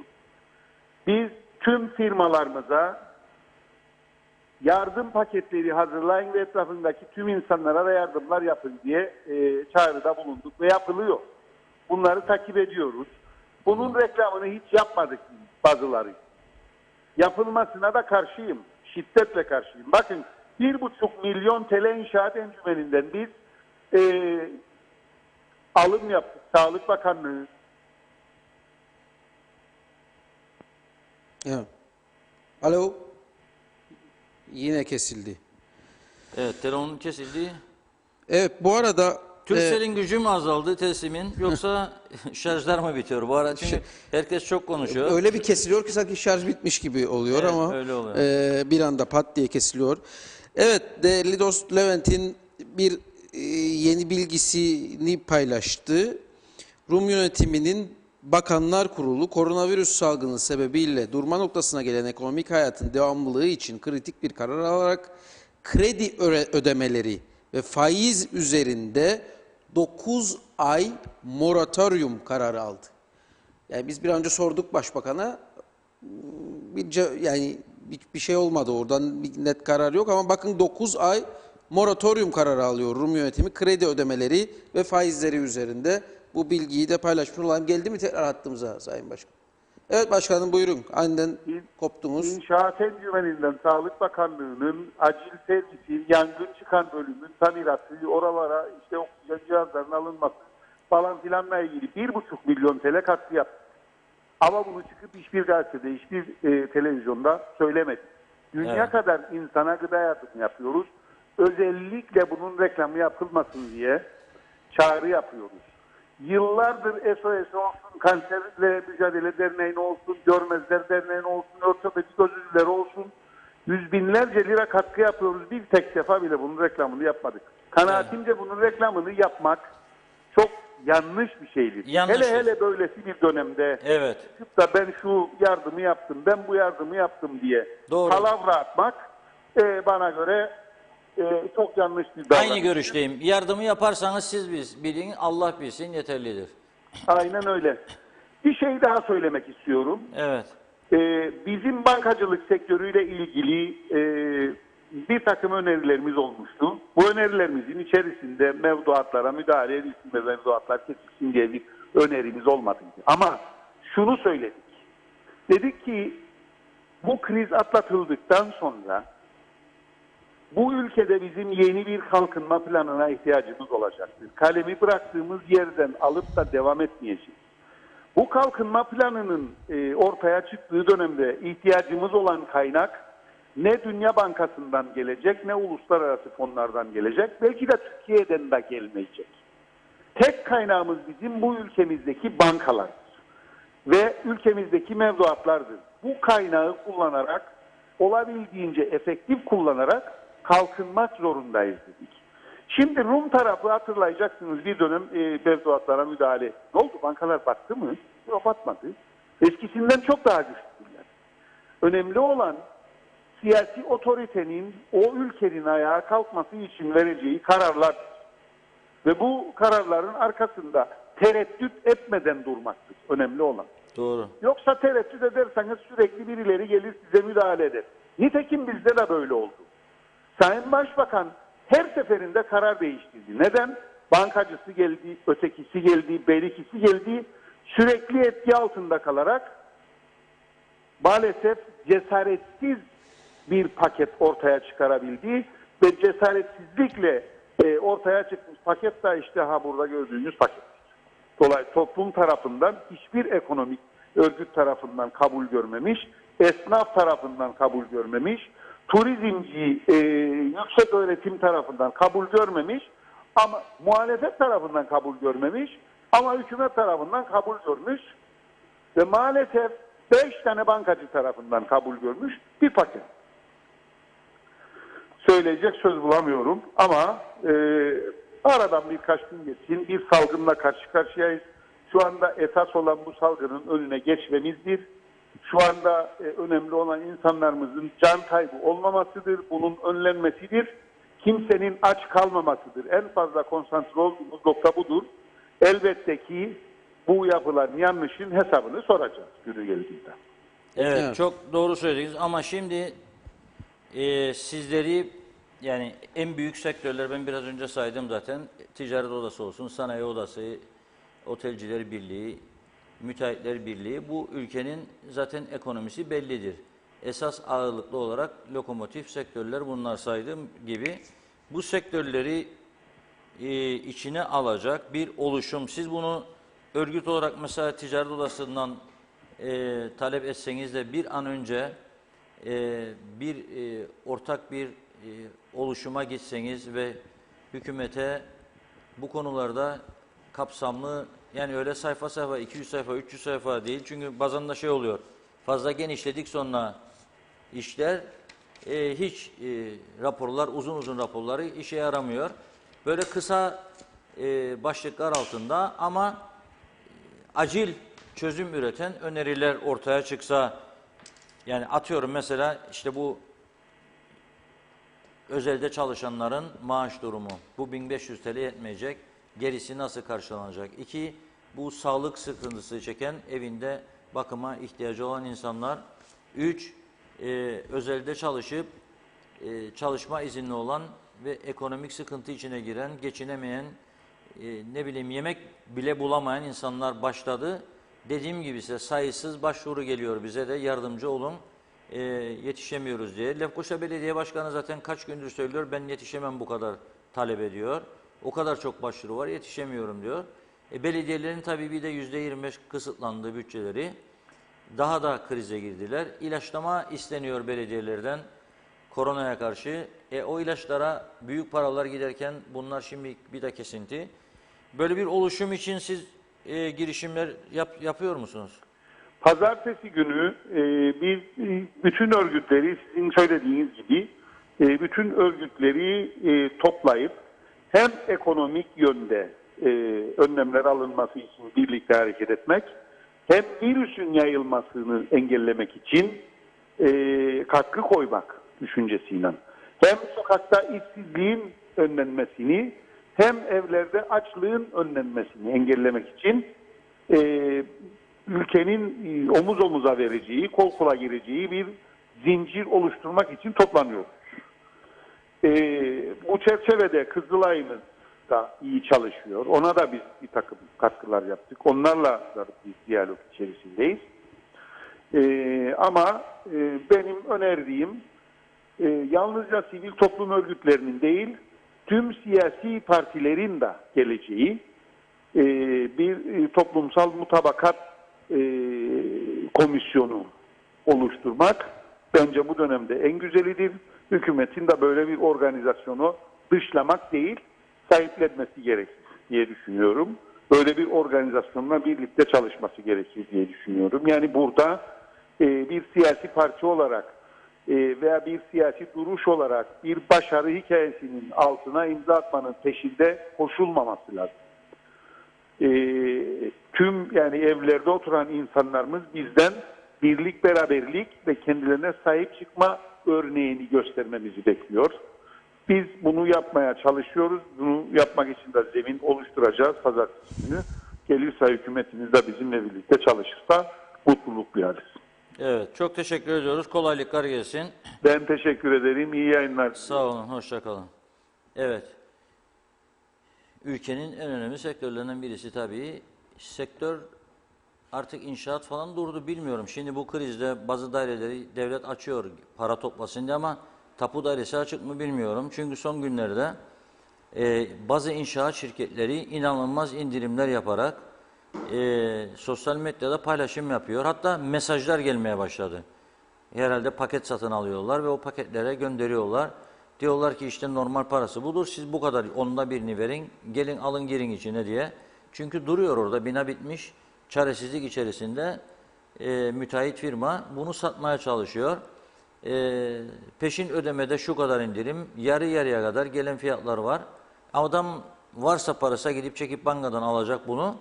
O adama tapu dairesi yoksa nasıl yapacak işini? Yani günün belirli saatlerinde bankalar açıldığı gibi içeriye bir alacak şekilde, iki alacak şekilde tapu dairesinde çalışmasında fayda var. Paraya ihtiyaç varsa bunu başlatmalıyız. Bir başka önemli konu, İngiltere'de yaşayan yüz binlerle insanımız vardır. Şimdi hani biz bazen derize kızdığımızda gideceğim bu memleketten, nereye gideceğim? İngiltere'ye gideceğim. İngiltere'deki durum çok kötü. Orada yaşayan insanlar yanıyor, gideyim memleketime diyor, bir an önce gideyim diyor, imkan sağlansın. Buradan ben hükümete çağrı yapıyorum. Krizi fırsata çevirme şansımız vardır ama yeter ki oturup proje üretelim. Gelmek istiyorsa bu insanlar buraya, orada bir temsilcilik vardır, orada örgütler vardır. Bunları bir an önce harekete geçiriniz, çağrılar yapılsın, duyuru yapılsın, kiralayın uçakları, getirin karantina süresinden sonra evi olan evine, evi olmayan ne yapacak? Parasıyla gelecek, buradan ev satın alacak, buraya kaynak akışı olacak. Bir an önce başlayın, insanlar vatanlarına dönmek istiyor. Çünkü orada durum çok daha vahim. Hastaneye gidemiyorlar, eve sağlıkçıyı getiremiyorlar çünkü ciddi bir sıkıntı var. Nüfus çok fazla olduğu için yetişemiyorlar, hasta çok olduğu için yetişemiyorlar. Burada ne güzel bahar günleri de başladı. Bir süre sonra havalar daha da ısınacak. İnşallah bu korona tehlikesi de ortadan kalkacak veya az seviyelere düşecek. O yüzden bu krizden istifade ederek kendi vatandaşlarımızı, kendi insanlarımızı getirme yönünde adım atalım. Bu arada 3-4 gün önce bana mesaj gelmişti ama bugün bir sevgili dostumdan da telefon aldım bu konuda. 12 tane Romanya'da öğrenim gören öğrencimiz olduğunu öğrendim. Bu çocukların aileleri buraya getirmek istiyor evlatlarını. Türkiye Cumhuriyeti bu konuda her türlü yardımı yapma garantisi verdi. Romanya'dan İstanbul'a, İstanbul'dan buraya, yalnız KKTC Başkonsolosluğundan bunların Kıbrıs'a getirilebileceğine dair onay beklentisi olduğunu duydum. Niye bekletiliyor bu onay belgesi? Bir de Türkiye Cumhuriyeti bunları Romanya'dan İstanbul'a getiriyor. İstanbul'dan Kıbrıs'a göndermeye yolunu açıyor.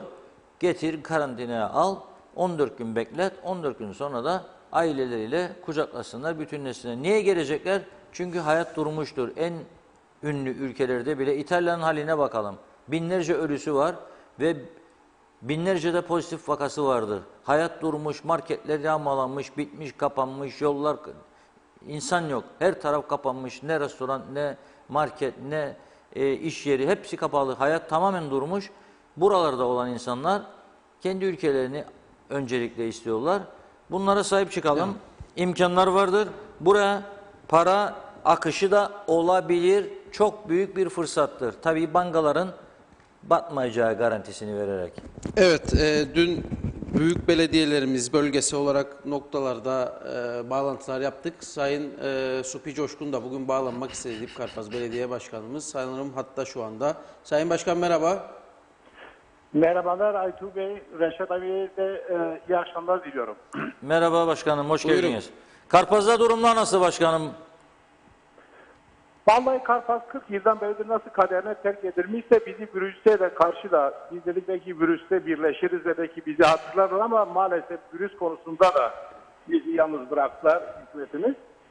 Tabii ben sözlerime başlamadan öncelikle Reşat abicim Kuzey Kıbrıs Türk Cumhuriyeti'ne tüm doktorlara ve hemşirelere ve sağlık çalışanlarına yürekten teşekkür ediyorum. Sağ olun. Ben bunu aslında hükümetime yapmam gerekirken ama ben doktorlarla sağlık çalışanlarına yapıyorum. Bugün bu dar gününde hükümetimizin bile yapamadığını bu insanlar bizi daha fazla düşünerek canla başla bile bile hasta olacağını bilerek bizi iyileştirmek için uğraşıyor bu sağlık çalışanlarımızı. Öncelikle onlara teşekkür etmek istiyorum. Evet. Gerçekten şunu söylemek istiyorum. Bugün Dipkarpaz'da biliyorsunuz Erenköy, Sipahi ve Dipkarpaz yan yanadır. 2 tane pozitif vaka bulundu Erenköy'de. Evet. Bugün zannedersem diğer gelen arkadaşların bir çalışması var.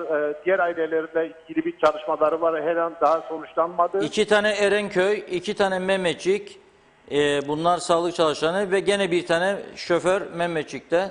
Bu turistleri taşıyan şoför olduğunu öğrendik. Tabii bunlar Sipahi'dendir efendim evet, o. bunlar tam kanıtlanmış değil ama aldığımız bilgiler bu yönde. Belediye başkanı ve o bölge yetkililerinden aldığımız bilgiler bu yönde. Evet. Evet. Biz de söylüyoruz. Birlik ve beraberlik, dayanışma ve kardeşlik günüdür. Bugün burada politika yapmamak lazım. Şovmenlik yapmamak lazım. Ama ben şunu söylüyorum. Sizler çok iyi bileceksiniz. Bundan 4 ay önce 25.000 TL için benim makam aracım icraya gidildiydi. Bunu herkes tarafından biliniyor. Ve bir ekonomi paketi açıklanacaktı. Bu ekonomi paketi pazartesiden beridir açıklıyoruz. En son açıklamalarında bence ekonomi paketi açıklamadılar. Yani biz can kulağımızla bir şeyler belki katkı koyarak elzem işleri yapıyoruz. Reşat abicim benim size bir sorum olacak. Sizden özür dileyerek bir sorum olacak. Buyurun başkanım. Bugün sokakta kim var? Bugün sokakta hükümet yoktur. Belediyeler var. Belediye personelleri var. Elzem işleri yapan personellerimiz var. Aynen. Halkla birebir belediye başkanları vardır. Çok Bir tek doğru. Supi Coşkun değil. 28 belediyemizle beraber bugün sokakta halk konuşuyor. Biraz önce siz Sayın Başbakan'la konuşurken sizin sorularınıza bile canı sıkılıyor. Çünkü niçin biliyor musunuz? Evet. Ülkenin gerçeğini onun için dedim iyi ki de varsınız. ülkenin gerçeğini sizler çıkıp sesimiz olup da anlatınca işte onların zoruna gidiyor. Böyle bakanlar kurulunda oturup gülerek fotoğraf atmakla değildir. Eğer elini taşın altına koyacaksak hepimiz koyalım. Ama bugün gidip senin çöpünü alanın ayrını kesmekle değildir. Bugün senin septik kuyularını temizleyen içini hakkını keserek değildir. Belediye başkanlarının 28 belediye başkanının 6 ay kes aylığını. Kendininkini de kes. Ama sen döneceksin burada hükümetçilik bana yapacaksın. Yeni arabalar alacaksın ve döneceksin Cumhurbaşkanı'nın seçimlerine son gün kala seçim yasaklarına 200 kişi işe alacaksın. Ben işe almaya karşı değilim. Ama siz kalkıp bunu yapacaksınız. Ama gelip bir parfadaki gariban çalışan bir belediye personelinin aylığını %25 aylığını keseceksiniz. Evet. Bu dünyanın hiçbir yerinde yoktur. Özellikle sizin gibi kırsal bölgeleri tabii çok olumsuz etkileyecek. Bu çünkü sizin gelirleriniz çok az. Bu Bakın efendim 4 ay önce 25.000 TL için benim makam aracım icraya gidildi. Param olsaydı aracımı müsaade eder miydim gitsin? evet. Ve bakın bugün diyorsunuz dayanışma günü, kardeşlik günü. Ben özellikle İskele Mahkeme Başkanı Fadıl Bey'e teşekkür ediyorum. Niçin bugün teşekkür ediyorum? 4 ay önce benim altımdaki arabayı icrayla aldı ama bugün bu hastalık çıktığı günden beri 2 günde bir beni arıyor, halkımla ilgili bilgi istiyor. Bugün de ona teşekkür ediyorum. İşte birlik günü bugündür. Evet, çok doğru. Ben Herkes eğer kızsaydım mahkeme başkanıma küsmüş olsaydım ama baktım ki gerçekten bu hükümetimden, milletvekilimden, bakanımda hiç kimse beni aramazken ama bugün mahkeme başkanım 2 günde bir bilgi alıyor fazla. İşte ben onun için teşekkür ediyorum. Ben Gökhan Bey'e teşekkür ediyorum, İskele Polis Müdürü'ne. Her gün için bizimle diyalogdadır. Bu görevleri yapacaksa bakanlarımız, sağlık bakanlarımız yapması gerekirken bugün biz kendi İskele 5 belediye ve mahkeme başkanımızla ve polis müdürümüzle işbirliği içerisinde çalışıyoruz. Ama gelelim bütün imkanlar ortadadır. çok doğru. Birlikte beraberce çalışalım. Size- Ama birileri kalkıp şovmenlik yapacak. Yeni arabaya binecek ve 2-3 tane istihdam yapacak. Hadi gelin birlik yapalım. Kardeşim bu birlikte sen Supi Coşkun'a dokunup da 25.000 lira araba parasını ödemeyen Supi Coşkun'a dokunacaksan Bafra'da otelleri dikmişsin. Bafra'daki zenginlerini diktin otellerinle uğrasana. Onlara dokunsana. Senin iş adamların burada hepsinin kendine göre burada sağlıkla ilgili sağlıkla en önemli olan Reşat abicim bakın en önemli olan bugün hiç Kıbrıs Türk'ü biz Kıbrıs Türk'ü halkı olarak bizim doktorlarımız, emekli olan doktorlarımız, hekimlerimiz yok mu? Bir birlik niçin oluşmuyor? Evet. Bilir kurulu bu halkı yönlendirsin. Bugün Sağlık Bakanı'na bir parfada halk geliyor. Ben ulaşamıyorum Sağlık Bakanı'na. Halk nasıl ulaşsın da derdini anlatsın. Bir panik var halkın içerisinde. Yangına dönüşmüş. Ama maalesef birileri de kalkıp bu ülkede halen daha popülist hareketler yapıyor. Sizin bölgenin acil ihtiyaçları var mı başkanım? Ne vardır acil ihtiyaçları? Biraz önce Cafer abiyi dinledim. Cafer abiyi de tanıyorum. Müteahhitler Birliği Başkanı'dır. Ama bence siz bu Müteahhitler Birliği olarak Kuzey Kıbrıs Türk Cumhuriyeti'nin Müteahhitler Birliği'siniz. İş adamlarısınız. Böyle sadece her iş adamı kendi bölgesine bir şeyler yapmakla değildir. Hangisi aradı Dip Karpaz'da bir iş adamı çıktı Dip Karpaz Belediyesi'ne arayarak bir ihtiyacı imkanı var mıdır? İşte ben onun için soruyorum. Duysunlar sizi diye. Yani şu anda acil ihtiyaç tespitleriniz belli mi sizin? Efendim şu ana kadar açık ve net size söyleyeyim. Bize kendi belediyelerimiz içerisinde 2 belediye bize biraz yardım etti. Bir de Halil Falyalı arkadaşımız bize gıda yardımında yaptı. Bu yapılan yardımları da ben söylemek zorundayım. Halkın bilmesi lazım. Ve herkes efendim durumu iyi olan belediyeler ilaç alıp atarken ben halkıma karşı mahcup olmayayım diye ilk 5 gün deterjana 1 kilo, o da param yetmediği için 1 kilo deterjana 100 kilo su katarak ve halkımın yol kenarlarına, kalabalık olan yerlere, kahvelere ilaç atan bir belediye başkanıyım. Evet. Bugün sen döneceksin, benim %25 katkı paramda keseceksin. 25.000 Türk lirası yani çok önemli bir olay değil. Size kırsal kesimlere ayrı bir yardım hükümetin yapmasını diliyorum ben de. Teşekkür ediyoruz bağlandığınız için. Bu ilaç kampanyasına da bizi dinleyenler vardır. Karpaz bölgesine lütfen yardım yapmak isteyenler yapsın bir an önce. Kırsal kesimler gerçekten zor durumdadır. Sayın Başkan teşekkür ediyoruz çok. Ben teşekkür ediyorum. Bizim sesimiz olduğunuz için. Gerçekten bütün samimiyetimle söylüyorum. Sağ olun. Sizlere teşekkür. İyi Çok ki de varsınız. İyi ki de bu kırsal kesimde olup 40 yıldan beri eşek meselesine kandırmış bir halkın sesi oluyorsunuz ya. Ben size Raşu Bey'e candan yürekten tüm basına teşekkür ediyorum. Sağ olun. Çok teşekkür ediyoruz biz de. Bu arada Lefke Belediyesi'nde de yazan arkadaşlar var. Çok güzel bir orada çalışanlar Lefke Belediyesi bir yardım kampanyası yürütüyorlar. Onlara da teşekkür ediyoruz. Topladıkları kurum kuruluşlardan, şahıslardan malzemeleri dağıtıyorlar. Hafta sonunda dağıtım sürecek diyorlar. Gerçekten çok iyi, önemli. Bir de Sayın İbrahim Benter, Kıbrıs Vakıflar İdaresi Genel Müdürü,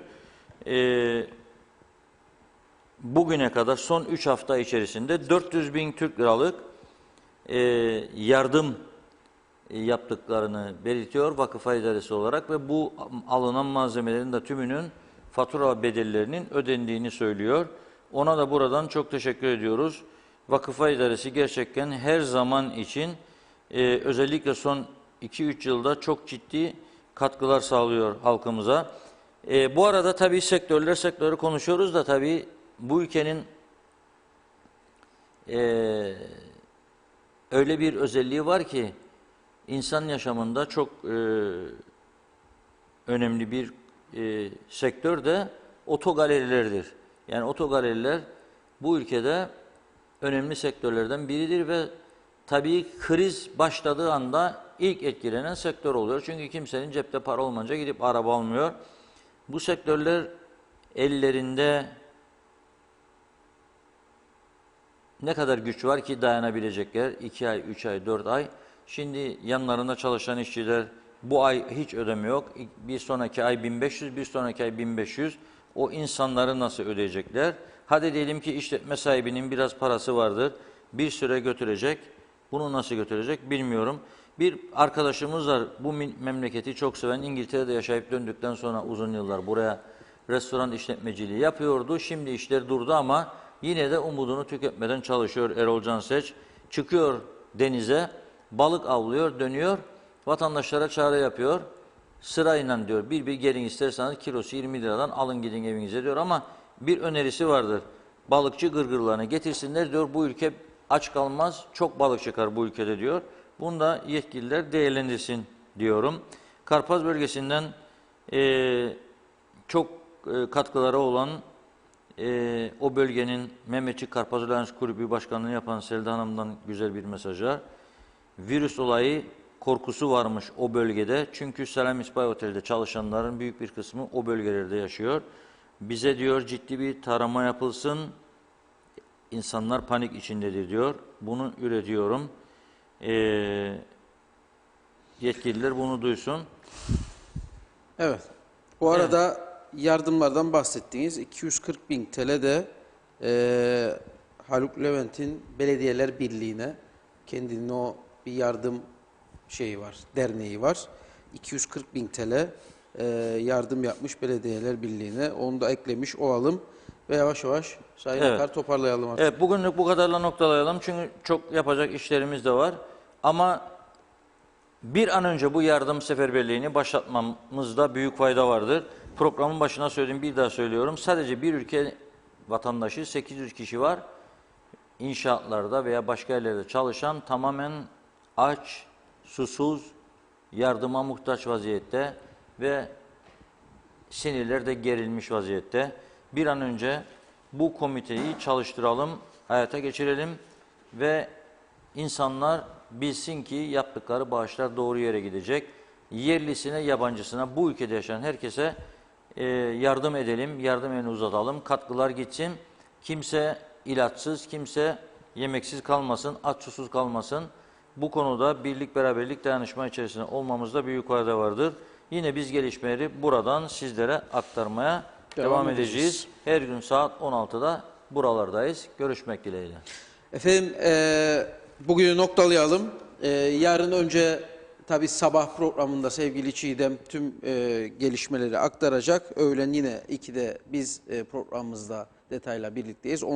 Saat 16'yı gösterdiğinde de Reşat Bey ile devam edeceğiz efendim. Böyle ve tabii olası özel bir açıklamalar, gündem bir anda değiştirecek olaylar olduğu zaman da yine ekranlarda olacağız. Aynen dün gece olduğu gibi. Onu da söyleyelim ve noktalayalım. Tekrar görüşmek üzere. Herkese sağlıklı, iyi, güzel günler.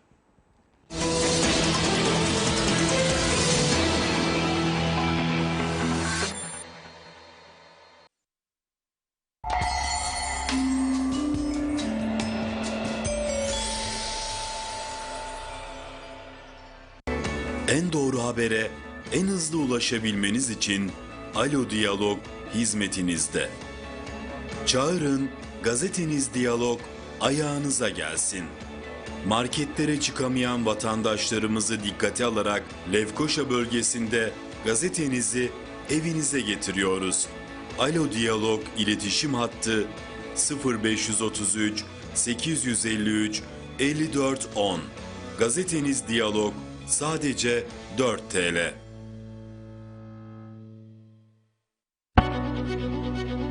Hediyem Su, kalitesiyle daha hızlı üretim, daha çok ürün çeşitliliğiyle kaliteyi sizlerle buluşturuyor.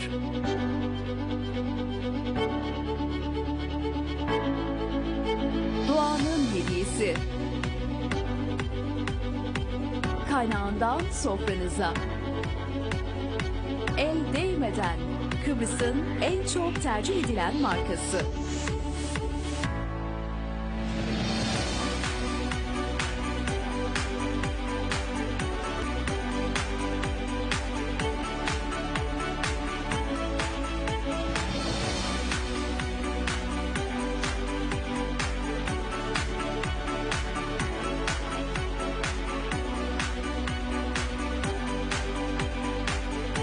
Hediyem Su telefon 444 66 26.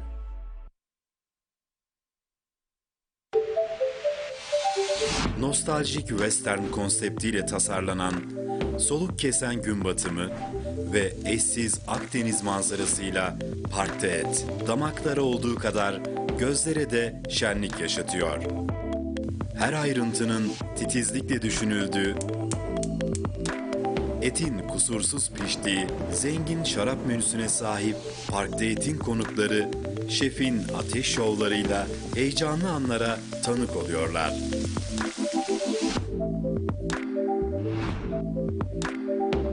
Parkta Et. Rezervasyon 0533 820 30 30. Kayra Doğal Kaya Tuzları. Büyükbaş ve küçükbaş hayvanların mineral madde ihtiyaçlarının karşılanması amacıyla hazırlanmış dengeli bir mineral kaynağı olan ve Sağlık Bakanlığı'ndan onaylı kaya tuzları artık Kıbrıs'ta. Büyükbaş ve küçükbaş hayvanlarınızın sindirim sisteminde pH yapısını stabil tutar. Hayvanlarınızın süt ve et verimini arttırır. Kuzu ve buzağların toprak yemesini engeller. %100 doğal ve zengin mineral içeriğiyle süt ve hayvan üreticilerinin verimini önemli derecede arttıran ve hayvanları sağlıklı tutan Kayra Doğal Kaya Tuzları için sipariş hattı 0533 836 7100 ve 0533 863 6310. Kayra Doğal Kaya Tuzları.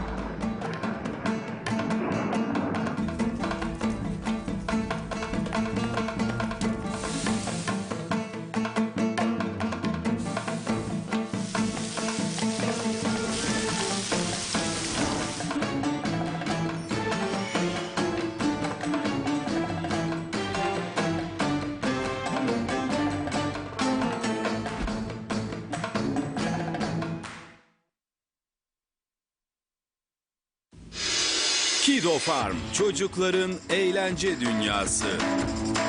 Geniş ve güvenli oyun alanı, her yaşa hitap eden eğlencenin merkezi Kido Farm.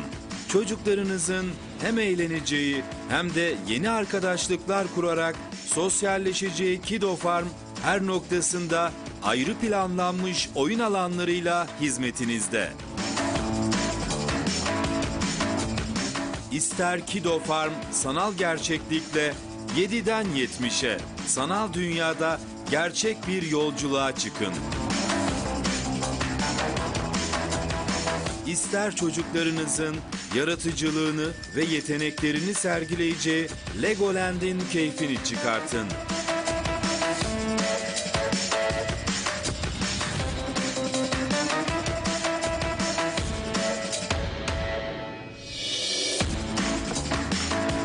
Ve Kido Farm doğum günü ve özel parti organizasyonuyla sevdiklerinizin en önemli gününün kusursuz geçmesini bizlere bırakın.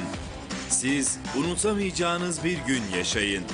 Kido Farm, Küçük Kaymaklı Lemar AVM'de.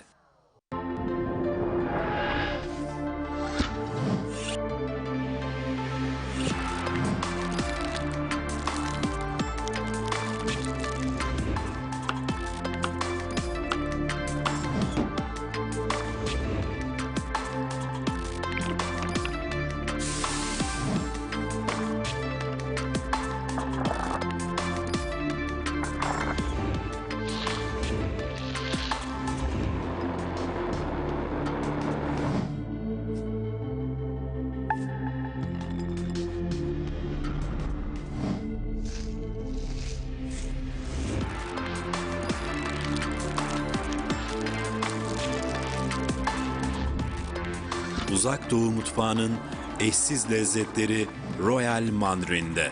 Rezervasyon için 0392 650 40 0 Merit Royal.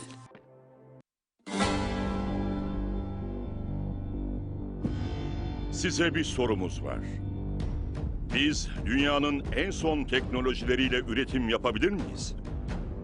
Peki Avrupa'da ya da Türkiye'de birçok markaya kafa tutan bir fabrika bu topraklarda olabilir mi? Neden olmasın dedik, tam 38 yıl önce yola çıktık. Azmimizi Ar-Ge ile bileyip genç ruhumuzu tutkuyla büyüten, inancıyla gelişen bir kurum olduk. Kararlılık ve azimle genç nesillere yol açtık. Kale Grup bünyesinde 220 bayimizle ülkemiz ekonomisine güç katmak için her geçen gün sevgiyle, aşkla çalışıyoruz.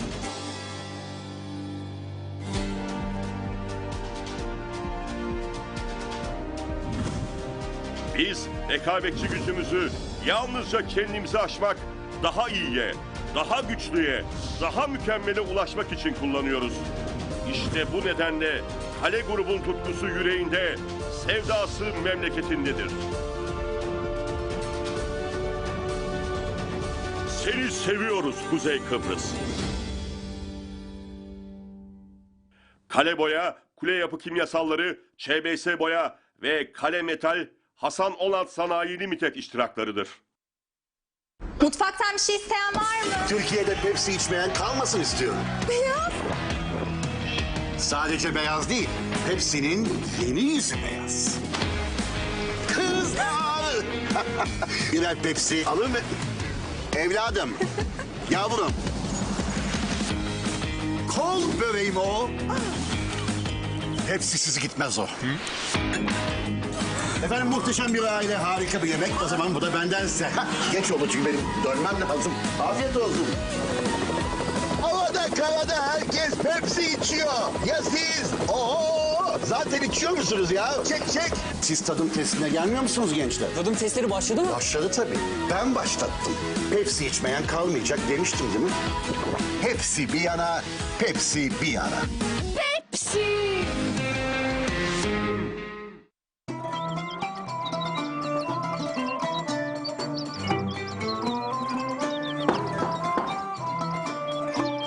Gel Latıcığım.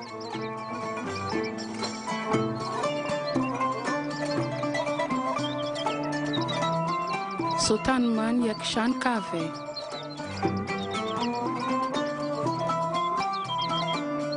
Bir kahve çekirdeğinden eşsiz bir lezzete giden yolculuğun adı Sultan Kahve.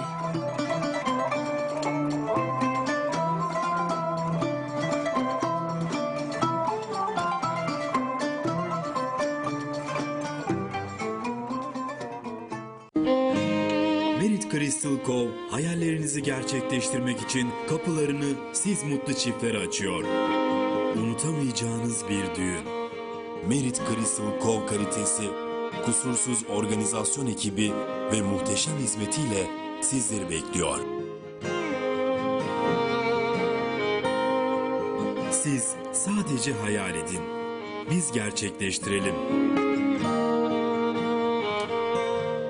En güzel gününüzde en özel hissetmeniz için tüm ekibimizle hizmetinizdeyiz. Detaylı bilgi ve rezervasyon için 650 02 00. Merit Crystal Co. Hayallerinizi gerçeğe dönüştürün.